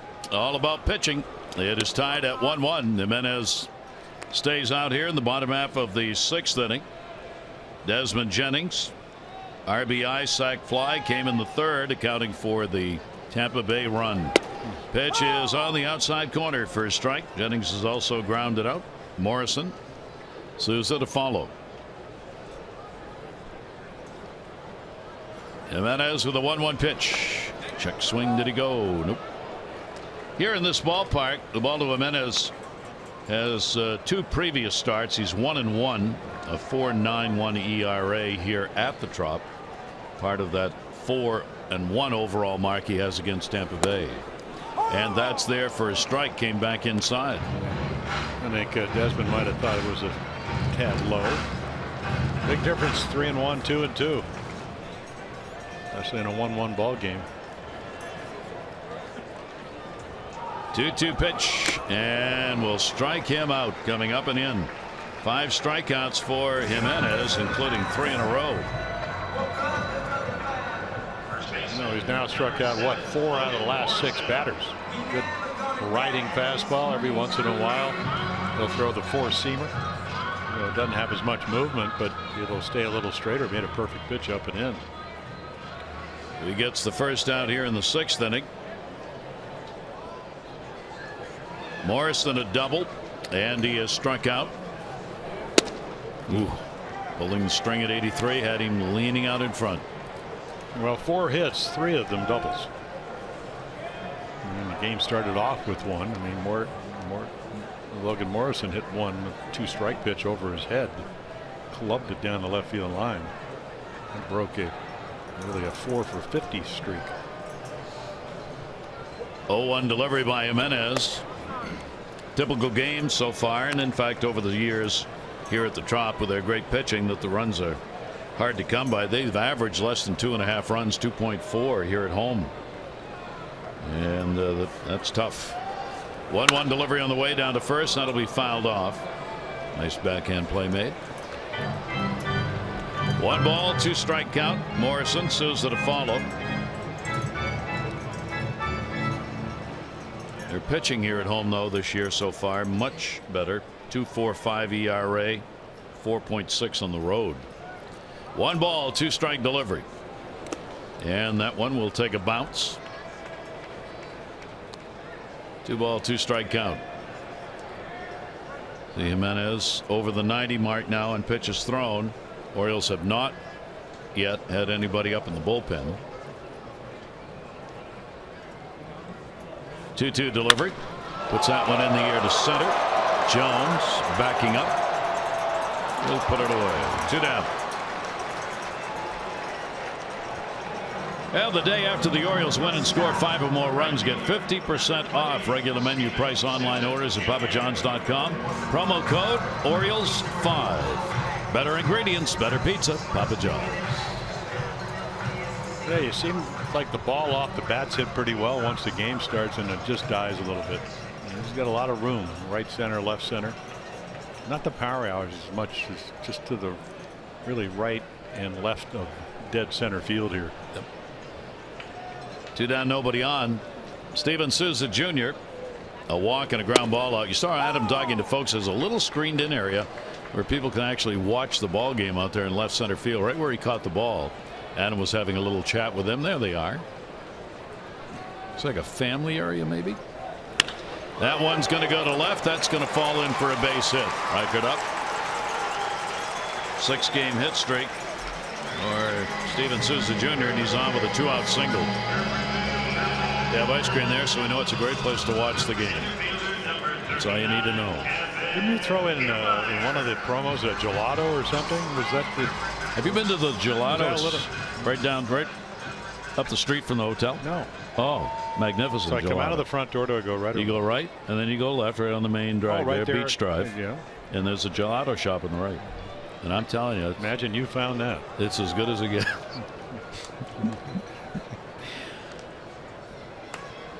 He's going to be running here. Yep. Be very surprised because Kiermaier wouldn't mind if he end up throwing him out. No, not much of a lead though. Kiermaier's popped out and grounded out. A couple of stolen bases in the ball game for the Rays. Yeah, you would just think this would be the guy that can run a little bit, get a big lead. So this is 1 for 1. Stealing bases. Trying to figure out how far he can get off. Well, you made a good point. And when you get 2 outs, you don't want him to steal, but you don't want to focus more on the runner at first than the third out at the plate, especially in a 1-1 game. And such a fine line. Push the ball to a veteran. Runner not going. Kiermaier in a check swing. Went around. Ball Nard down to third base. Yep, sure did. It's a double swing right there. 0-1 count, 2 away. Manny Machado, even with 2 down, is on the cut of the grass at third. Recognizing the speed of Kiermaier. Michael Gibbons first bullpen action for the Orioles. And not too far from home. Born and raised in Tampa. So he'll get loose, and then the jack of all trades, close, long man, short man, starter, Ramirez has pitched extremely well. Runners made no attempt to go yet, as Souza's gotten a pretty good read. 3 throwovers. Yeah, there's a little lean and just gets in. 0-2 the count, 2 down. Nothing to lose running here. He doesn't go. Kiermaier puts it up in the air. Maybe there was something to lose. Way back in right field. Trumbo looking up, and goodbye home run on an 0-2 count. Kiermaier delivers a 2 RBI homer, 3-1.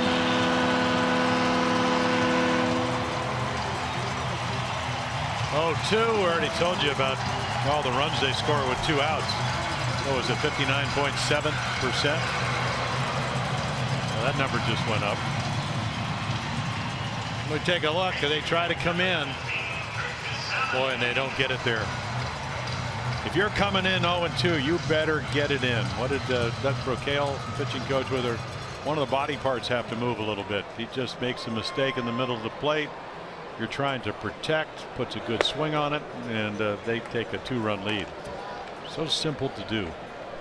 3 home runs off Ubaldo this season, 2 of them by lefties, and a big 2-out blast. So a 3-1 ball game. Casali up, and he will take the pitch outside for a ball.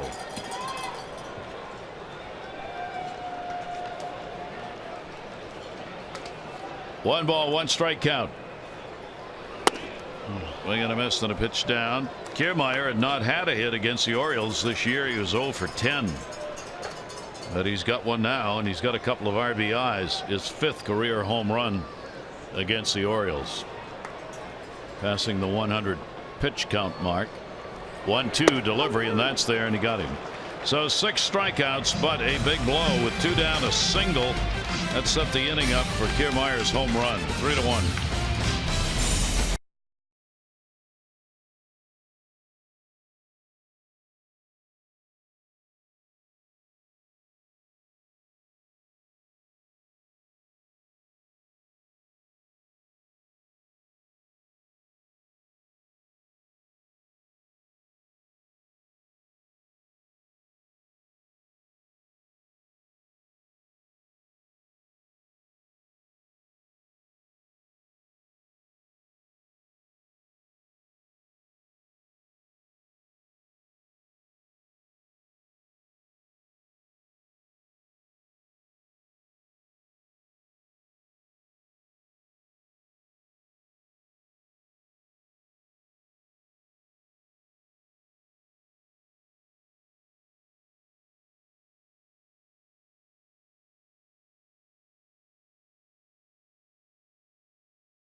Show you a good time in Ocean City, Maryland. Book now at OCOcean.com. And by American Standard Heating and Air. It's their all-star sales event with up to $1,100 in instant rebates or 0% APR for 36 months. Gary Thorne and Jim Palmer on a beautiful early summer night. For Ubaldo Jimenez, skipper goes over. A good job. 1 pitch he wants back. Yep. Kiermaier. Yeah, 101 pitches, and you're right. I'd like to take that. What was it, about the 98th pitch, because that's the one he hit out. And boy, you're so well intentioned. You're 0-2. You're going to make a good pitch up and in. Problem with up and in is if you don't get it in, it's a short part of the ballpark. And to Kiermaier's credit, put a good swing on it. So Jimenez will be out of there, giving up the 3 runs on 6 hits. Alvarez goes to the middle, and he's got a base hit. Talk about splitting the D. That'll be his first hit off a left-hander, 1 for 6. And he's got a bat going right now. 2 hits in the ball game. Yeah, Ramirez is only the 2nd hit by a left-hander.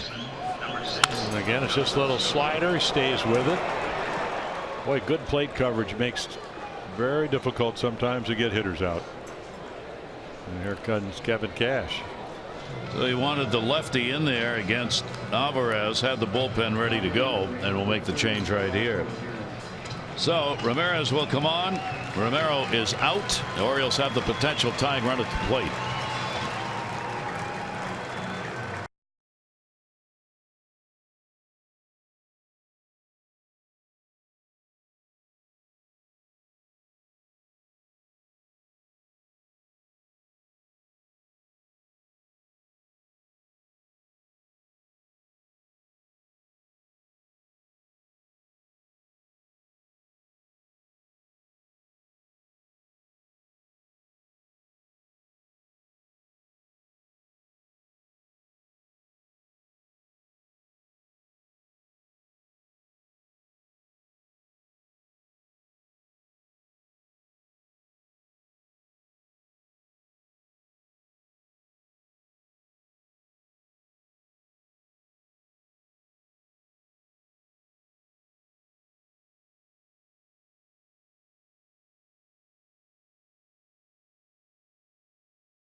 Special opportunity to take the field and create a lifelong memory. Tickets on sale for a special pre-Mother's Day session of Catch.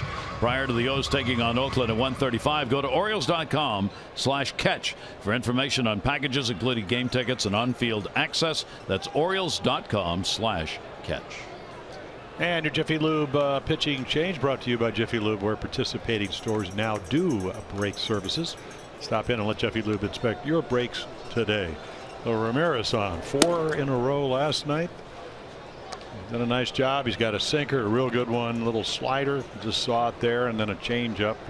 Fastball about 90, changeup at 10 miles slower at 80. And again, the ability to throw the ground ball. Kind of like that. Jonathan Schoop, runner on at first base. Pitch will be taken down low for a ball. Schoop has flied out and popped out. Inning in the third last night. Did have a strikeout in retiring the 4 batters he faced. 25-year-old, 34 appearances, 27 starts last year. Nails a pitch inside on the corner. You know, you think it's going to again be a strike, and it just runs. So good movement, good change of speeds. He's been very effective. Before last night, a couple of bases loaded situations. Came in with runners at third, bases loaded, didn't give up any runs. 2-1 delivery, a ground ball, foul. Now he did give up the walk-off home run to Brett Gardner, so he's not perfect, but he pitched very well for him. Very efficient. He averages only 12.7 pitches per inning, third fewest in the majors. So he likes to throw strikes, so you come up swinging. Oh yeah, last year 14.8 as a starter. Yeah, it's great. 2-2 delivery on the way. Hard hit ground ball to short, played by Miller. Forsythe had a low throw. Nice play by Brad Miller. That was a tough pivot. He found it, got rid of it, and they turned 2. Yeah, pretty routine. Talked about the ground ball, except it's not a great throw. Forsythe's got a nice arm. I didn't realize he had the kind of arm strength. Again, Miller, routine, but right here he has to reach for it. Off balance throw, avoids the runner. So 1 pitch, 2 outs. Gotta love that if you're Kevin Cash. Yeah, I don't know how Forsythe got as much on the throw to first as he did. Ball put up in the air by Caleb Joseph to left field. Jennings, he's got it, and it ends up being a pretty quick inning. No runs, 1 hit, no errors, nobody left. 7th inning stretch time. 3-1 Rays.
Eduardo Jimenez will leave after 6 innings. Really actually pitched pretty well. I mean, good curveball, fixed his pitches up.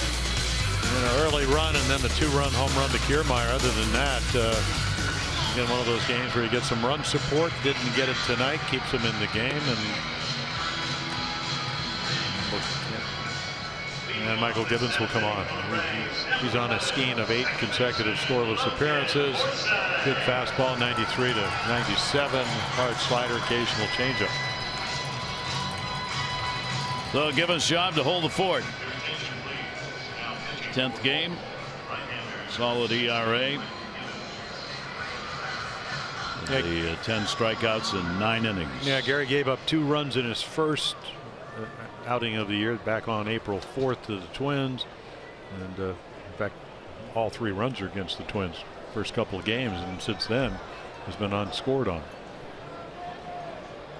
He will work to the top of the order. Logan Forsythe, a double, a walk, a ground ball out, and a run scored. Givens will get it in there for a strike. Givens appeared against Kansas City, inning in a third, had a couple of strikeouts in the final game of that series. 0-1 count and a pitch outside to Forsythe. So Michael Givens quickly becoming a very important part of the middle of this bullpen. Made his debut middle of the season in June, into June last year. Had a 4.2 mark and a great 1.73 ERA at Bowie. That one is going to be outside. 2 ball 1 strike count. Well, converted infielder. I think the one thing that really gives him an edge, and you have all kinds of different relievers. We saw Ramirez come in, throw the double play ball.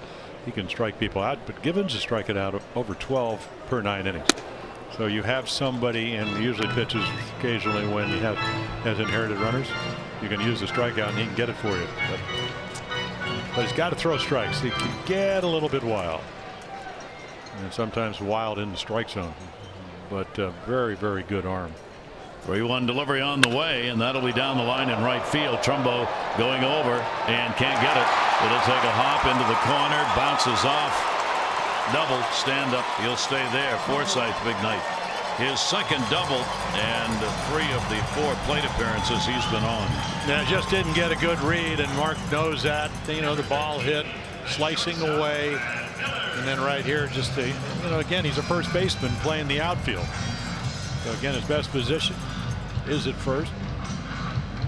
And again, you get into a big park like that, some balls are a little bit more difficult than others, but certainly a catchable ball. Just couldn't haul it in. So an RBI chance here in the 7th inning. Miller a double single, and he is grounded out.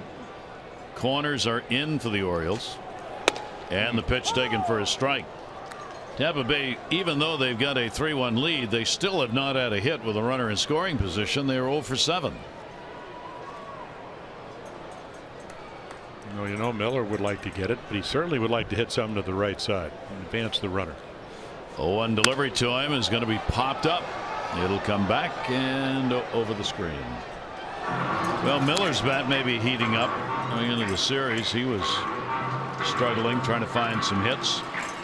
He had 130 batting average, which was the lowest among shortstops in the majors and the 5th lowest overall batting average. He's pumped it up to 158. And the pitch up high by Givens. 1 ball 2 strikes. Well, even worse, he was 115 last night till he hit the double off of Gausman. Yeah. If you're in 115, you're coming off a year where you hit 11 home runs, drove in 57 runs, hit 260-ish. You know you're only going one place, and that's right. 1-2 look back. Hardy's trying to hold him. Obviously, a very potentially big run. So JJ is staying close. He's moved over anyway with a left-hander at the plate. They don't want a big secondary lead out there for Forsythe. Givens. Yeah, when you're not scoring runs, every run is so meaningful. Score them in bunches. You can give up an occasional run, but the way Tampa pitches in this park. Got him to foul that one off.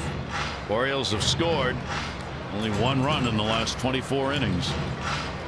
Picking that up to tie the ball game up in the 4th with Trumbo's RBI base hit. Well, after Odorizzi left in the 5th, if you didn't look at the scoreboard, just kind of watching the way the balls were hit, you swear they had more runs than that. It just didn't turn out that way.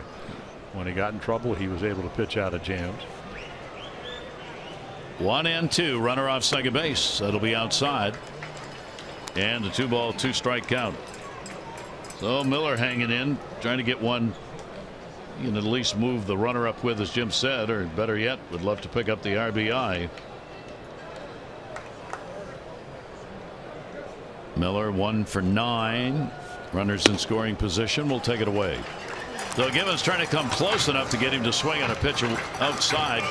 Last two refusing to do so. And a full count, 3-2.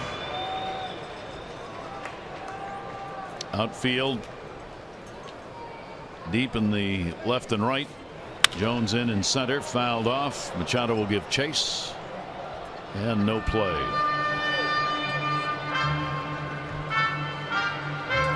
We will be right back here for the concluding game. 3-game set. Chris Tillman and Matt Moore. 6:30. O's Extra. 7 o'clock for the ball game. Then the Orioles will be coming home. Take on the White Sox. 3 night games and the Sunday day game. Tyler Wilson, Mike Wright, Kevin Gausman, and Baldo Jimenez will be making the starts for the Orioles. John Danks, Carlos Rondon, Matt Latos, and Chris Sale. 3-2. Pitch on the way to him, and another one popped up. This one looks playable. Manny Machado comes back and puts it away. Man, never took his eye off it. Oh, a big out to hold the runner. Forsythe at second base. The unproductive at bat. There it is. The dome. You're at the Trop.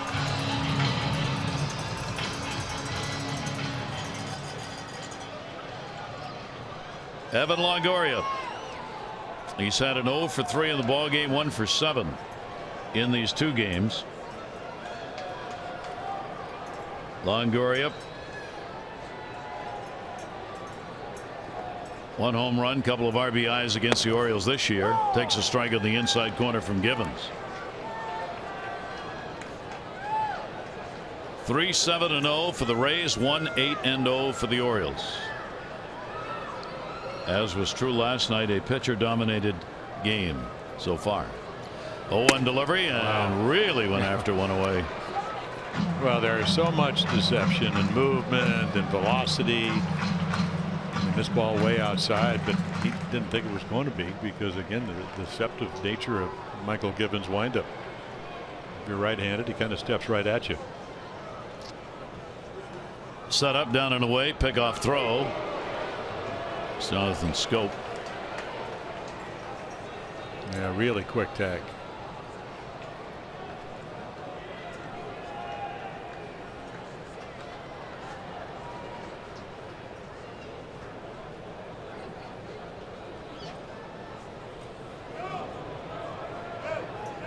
Big secondary lead.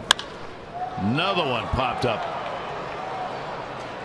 into the dome. And again, Manny Machado puts it away in foul territory.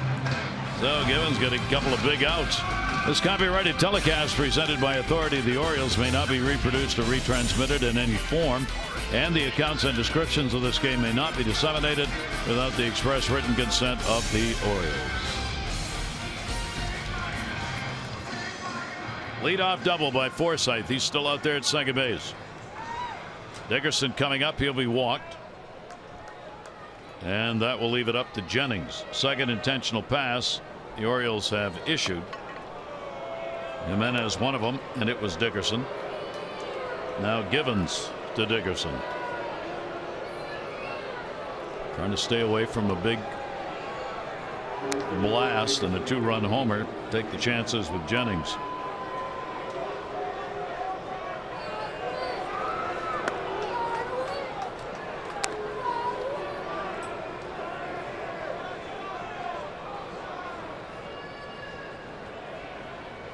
So Dickerson's first 2 intentional passes of the year come in this ball game. So Jennings again being challenged. Jennings delivered a sacrifice fly in the 3rd inning after the intentional pass. here. He's got runners on at first and second.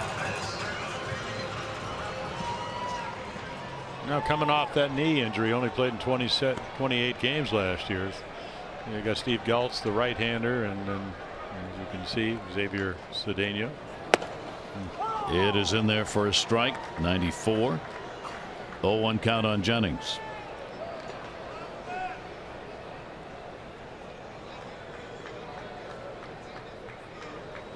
Jimenez with 3 runs, 6 hits over 6. It's ahead on the count in a hurry. 0-2.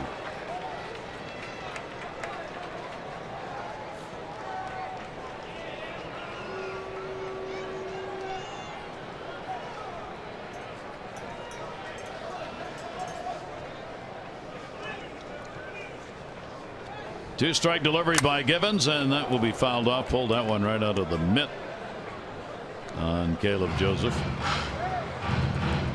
And played umpire Ron Culpa asking if he's all right. That's got a piece. Well, two-strike hitting philosophy. Look away and try to react in. Hope that you have a short swing, and that's not easy to do against Michael Givens. 0-2 delivery on the way, and he got him. So the strategy works. Givens gets the strikeout. 2 are left on base. We go to the 8th. Rays up by 2.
Is a look at the Orioles box score. Well, like I said, if you look at those numbers, you figure, well, they had to get more than 1 run, but that hasn't been the case. Again, some line drives, hits, some double plays, 2 of them tonight. This has been a tough 2 games for the offense. And what the Orioles do so well, and you talked about it, is they came in with the highest runner in scoring position number. Tonight, not the case. Ground ball. Longoria couldn't get it. Miller's throw is going to be protected. Morrison comes off the bag, and that will be a base hit. So Rickard is on here in the 8th inning, an infield hit. That will get him out of an 0 for 11, and the Orioles again will get the potential tying run to the plate as Rickard does what we were talking about earlier, put it on the ground and beat him out. Yep, and because of the bunt, you have to play a couple of steps in. That's what Longoria does. That's why the ball gets by him, and then Miller has no chance. So here's Adam Jones. Well, he's hit 3 balls pretty much on the screws tonight. 2 right at the center fielder, and then a line drive that in front of him. Ramirez on the mound, and the pitch will be taken outside for a ball. So the Orioles knocking on the door again. Adam has gone 4 for 15 against him. Brad Brock in the Orioles bullpen. Infield playing into pull and at double play depth. Top of the 8th, Orioles down by 2. Inside out down the line, a long run. Souza trying to get there. Can't. He was playing over almost in the gap, so he had a mile to run.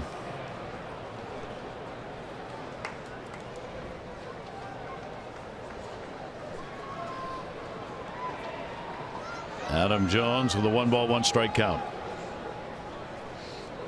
Adam has had 7 home runs in this ballpark, 7 of the 17 he's hit against Tampa Bay. He's getting some decent power numbers here at the Trop. 1-ball 1-strike, runner not going off first. Ball blocked. Rickert stays. Expertly by CURT CASALIC. What a night he's had. Catcher's black and blue night tonight. Well, you talked about so many catchers. I mean, to me, and again, I come from a different era where you didn't backhand a lot of balls. Now, because of the glove, you do, but he got in front of that one. Yep. I mean, he did the way kind of old school. Very hard for the ball to get by you when you do that. 2-1 delivery on the way to him. Ground ball toward short. This is going to be backhanded. Miller, Forsythe again and again. A big double play. Well, you really got to go get the ball. I mean, Forsythe's got a Jonathan Scope type arm, but look at Miller go get it. Takes the short hop, a little bit risky, but look at that strong throw, and then of course Morrison, a pretty good first baseman. It goes 6-4-3. 3rd double play of the night. That is the 5th double play that Ramirez has thrown this year. Pitcher's best friend and Tampa Bay's best friend in this game, again eliminating a possible scoring inning. Manny Machado 0 for 3. Manny's now 0 for his last 12 and will take the pitch for a strike on the inside corner. Manny's still up there in the leaders in average and other categories. He and Mark Trumbo came in 1 and 2 in batting average in the league. Drills that one. Will it stay fair? New.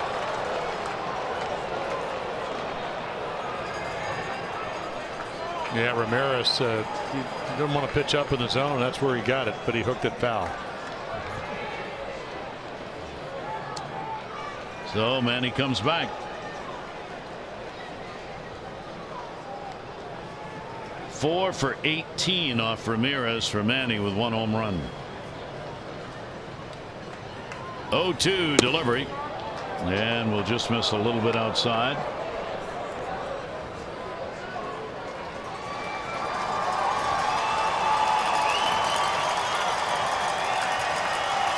Looking to face only 3 in the inning, and if he can get Manny Machado, well, the Orioles hope to bring Davis up as a potential tying run in the ballgame.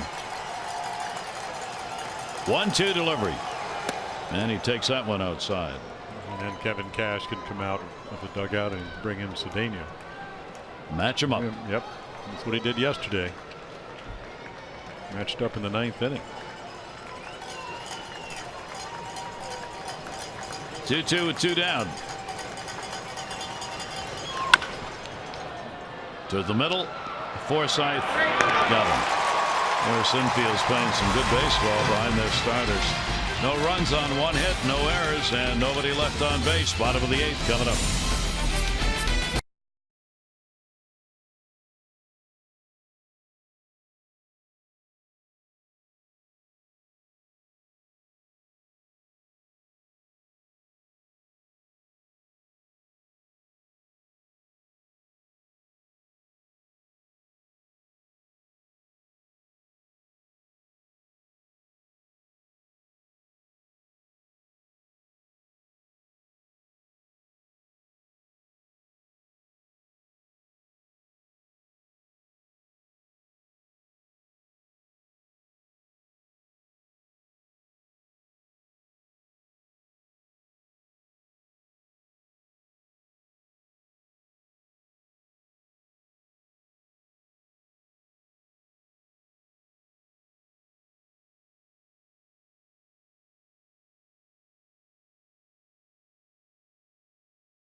Orioles wrap up a 3-game set. Chris Tillman takes them out against Matt Moore.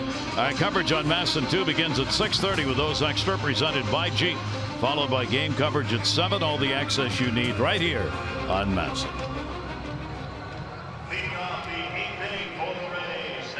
Brad Brock will come on. A lot of fastballs, sliders, great changeup. Really having a terrific year. 2-0 record on the season. You have to give up a run on the road. That's a 0 ERA. You can see low ERA as it is. A lot of strikeouts, 13, 11 1/3 innings, only 4 walks. Righty's minuscule batting average. Collectively 111. And you can see a little bit more of a fly ball pitcher than ground ball pitcher. Orioles put the shift on against Logan Morrison, who will take it for a strike. Morrison leading it off, bottom half of the 8th inning. He has faced Brad Brock a couple of times, 0 for 2. Morrison, Souza, Kiermaier are due up for the Rays. And that one will miss away. Tampa Bay RBI, sac fly Jennings, and the 2-run homer by Kiermaier. The Orioles, the RBI base hit by Trumbo. Did not score last night, shut out for the first time, have scored only 1 run on 9 hits in this one. That'll be into the shift. Jonathan Scope will have to charge it. Does, and gets the out. 1 away here in the 8th. Yeah, the arch rival Yankees are going to be at Oriole Park on Tuesday, May 3 to begin a 3-game midweek series against the Orioles. Paint the park orange as the battle is engaged. Get your tickets now at Orioles.com or 888-848-BIRD. Brock recording the out. Steven Souza Jr. with a base hit, a run scored. He was the runner when the home run was hit by Kiermaier in the 6th inning. He got on with a 2-out single. That's what started it. And Kiermaier followed it up with the long ball. Souza a walk and a ground ball out. And the pitch outside by Brock. Givens worked an inning. 1 hit, 1 strikeout. Jimenez, the pitcher of record for the Orioles, 3 runs, 6 hits over 6. Struck out 6, walked 3, 1 intentional. 1-0 is there. Odorizzi struggled tonight again. Pitch count escalated, gave up a run on 7 hits over 5.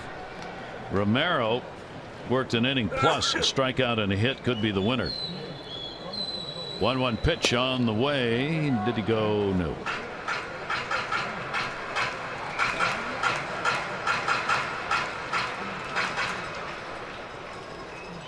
Souza with the base hit, extending his hit streak to 6 games. A couple of hits in this series. And that is on the outside corner. Well, he's young, just turned 27. If you're ever going to trade for somebody like they did, his AAA year for the Nationals, 350, 18 home runs, 75 RBIs, on base percentage of .430. That'll do it. Yeah. Brock got him. Well, Brad Brock has got 3 above average pitches. And here's one of them, 95, throws it right by him. He's got the slider, he's got the changeup, he's got moving with the heater. And very much like Michael Gibbons, not a comfortable guy to face. Well, trying to get out of the inning right now and give the Orioles a chance in the 9th. Taking down low, Alexis Towson, drive of the game. This is it, 0-2 pitch. Tried to come in, didn't get it in. Caleb Joseph slides in. And that's the ball game to this point. Our drive of the game brought to you by Lexus of Towson, the area's #1 luxury dealer. Come see why at lexusoftowson.com.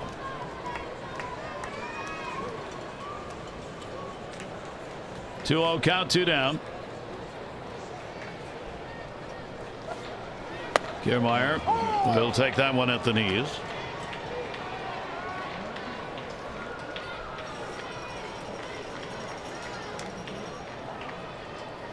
Manny Machado still in at third base. And another one at the knees for a strike. Kiermaier's reaction. Really? Well, Ron Culpa does like to call the low pitch, and it's right around the knees. They did want to encourage the umpires to bring it up a little bit, but got that one up, fouls it back. Kiermaier just turned 26 years old Friday. Youngest position player they have on their roster. Cedeno, Colomé in the bullpen. 2-2 with 2 down. Brock looking for a clean inning and fouled off. Tampa Bay has been retired in order only once. That was back in the 4th. Otherwise, runners on. They have left 8 on base. The Orioles have left 5. So the double plays have taken 3 of them have taken runners off. The Orioles had on. Yeah, the Orioles with 9 hits. Yeah, 2 more than the Rays. Busy night at third base on the pop-ups. Manny Machado. He's got it. Good job by Brock. He retires the side in order. The Orioles will have Davis, Trumbo, and Hardy due up. We go to the 9th.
By Southwest, transparency, low fares, nothing to hide.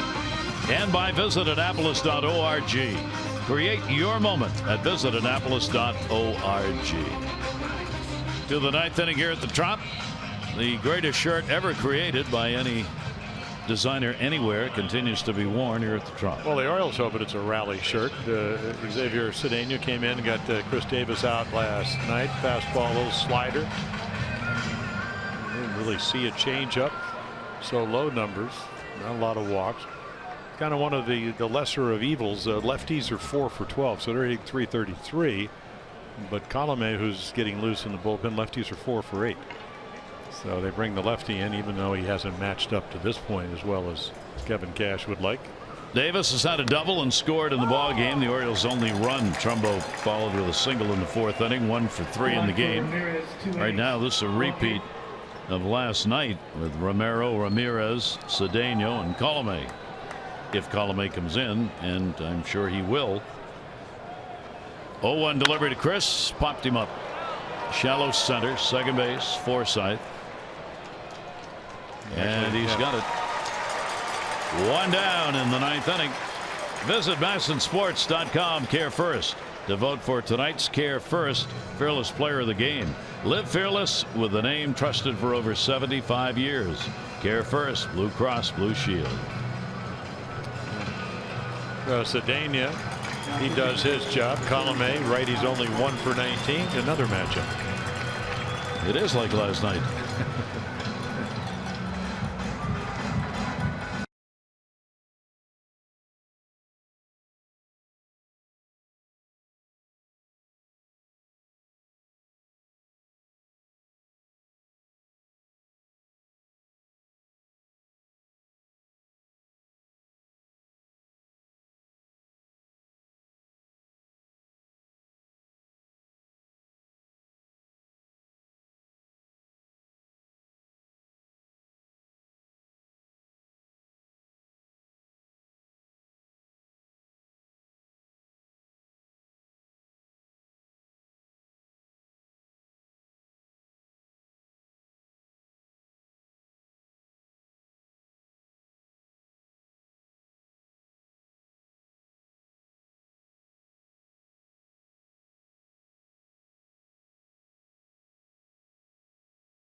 Live with the MLB.com at-bat app.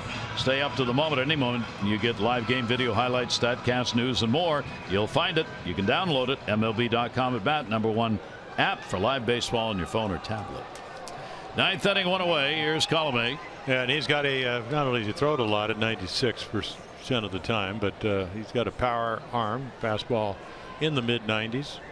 And last night we saw a pretty good changeup and a little breaking ball. 5 pitches to get Trumbo out last ninth inning. Trumbo here will take the pitch up high for a ball, marked with the only RBI the Orioles have. He's gone 2 for 3 in the ball game. Trumbo will be followed by Hardy. Colomé 4 for 4 in saves, looking for his 5th. That is going to be taken for a strike, 1-1.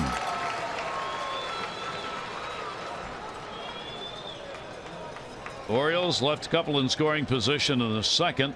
They got runners to second and third. Only one away, could not score. 1-1 pitch by Colomé is in the dirt.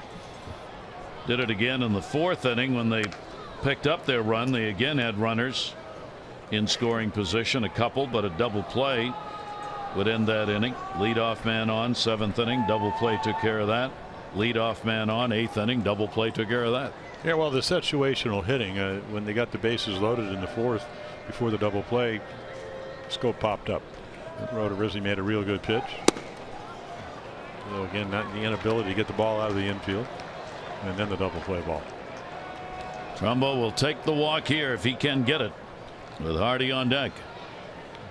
You would assume, well, I never assume anything. You would expect him to take a pitch here. Orioles need that base runner. 3-1 delivery on the way by Colomé. But it didn't really matter as he swung through it, but that ball was right down the middle, and that's where he probably wanted to throw it. You can't afford to walk somebody here. Got a pitch to the scoreboard.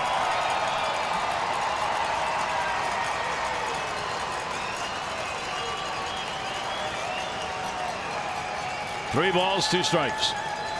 Trumbo keeps it alive as he fouls it back.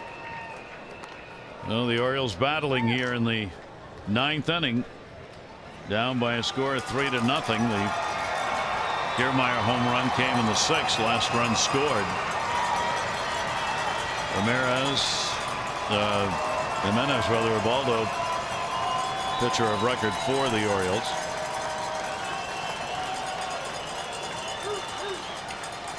Three-2 delivery again. Got him. Well, he started and he relieved last year. And better out of the bullpen because he can do this. He can power the ball right by you. And it's not like it's low and away. It's just got great life. It's got good velocity. And that's what the good fastball can do. It's tough sometimes to get on it. So that will bring up J.J. Hardy. The double, a walk. And he is grounded out. 2 down, nobody on. Orioles down to their final out to work with here in the 9th. Colomé's delivery for a strike. Our Express Care stat feature. Take a look. Turned 3 double plays tonight, most this season. Express Care, a LifeBridge health partner. For locations, visit whywaitinther.com. And big double plays they were. Colomé with the 0-1 delivery. That will miss inside. And you got to understand that Tampa is missing last year's closer Brad Boxberger with his 41 saves. So just imagine the pen might even be better down the road. You get all this experience in these situations. 1-1 delivery. Hardy down to third, backing up Longoria. High throw. Ball game over. So the Orioles are retired. 1-2-3. And Tampa Bay has taken the first 2 games of this series, and they've evened up the season series at 2 apiece. There's your final, and the winners, Romero goes 1-0. Ubaldo Jimenez takes the loss 1-2. Colomé is 5 for 5 in saves.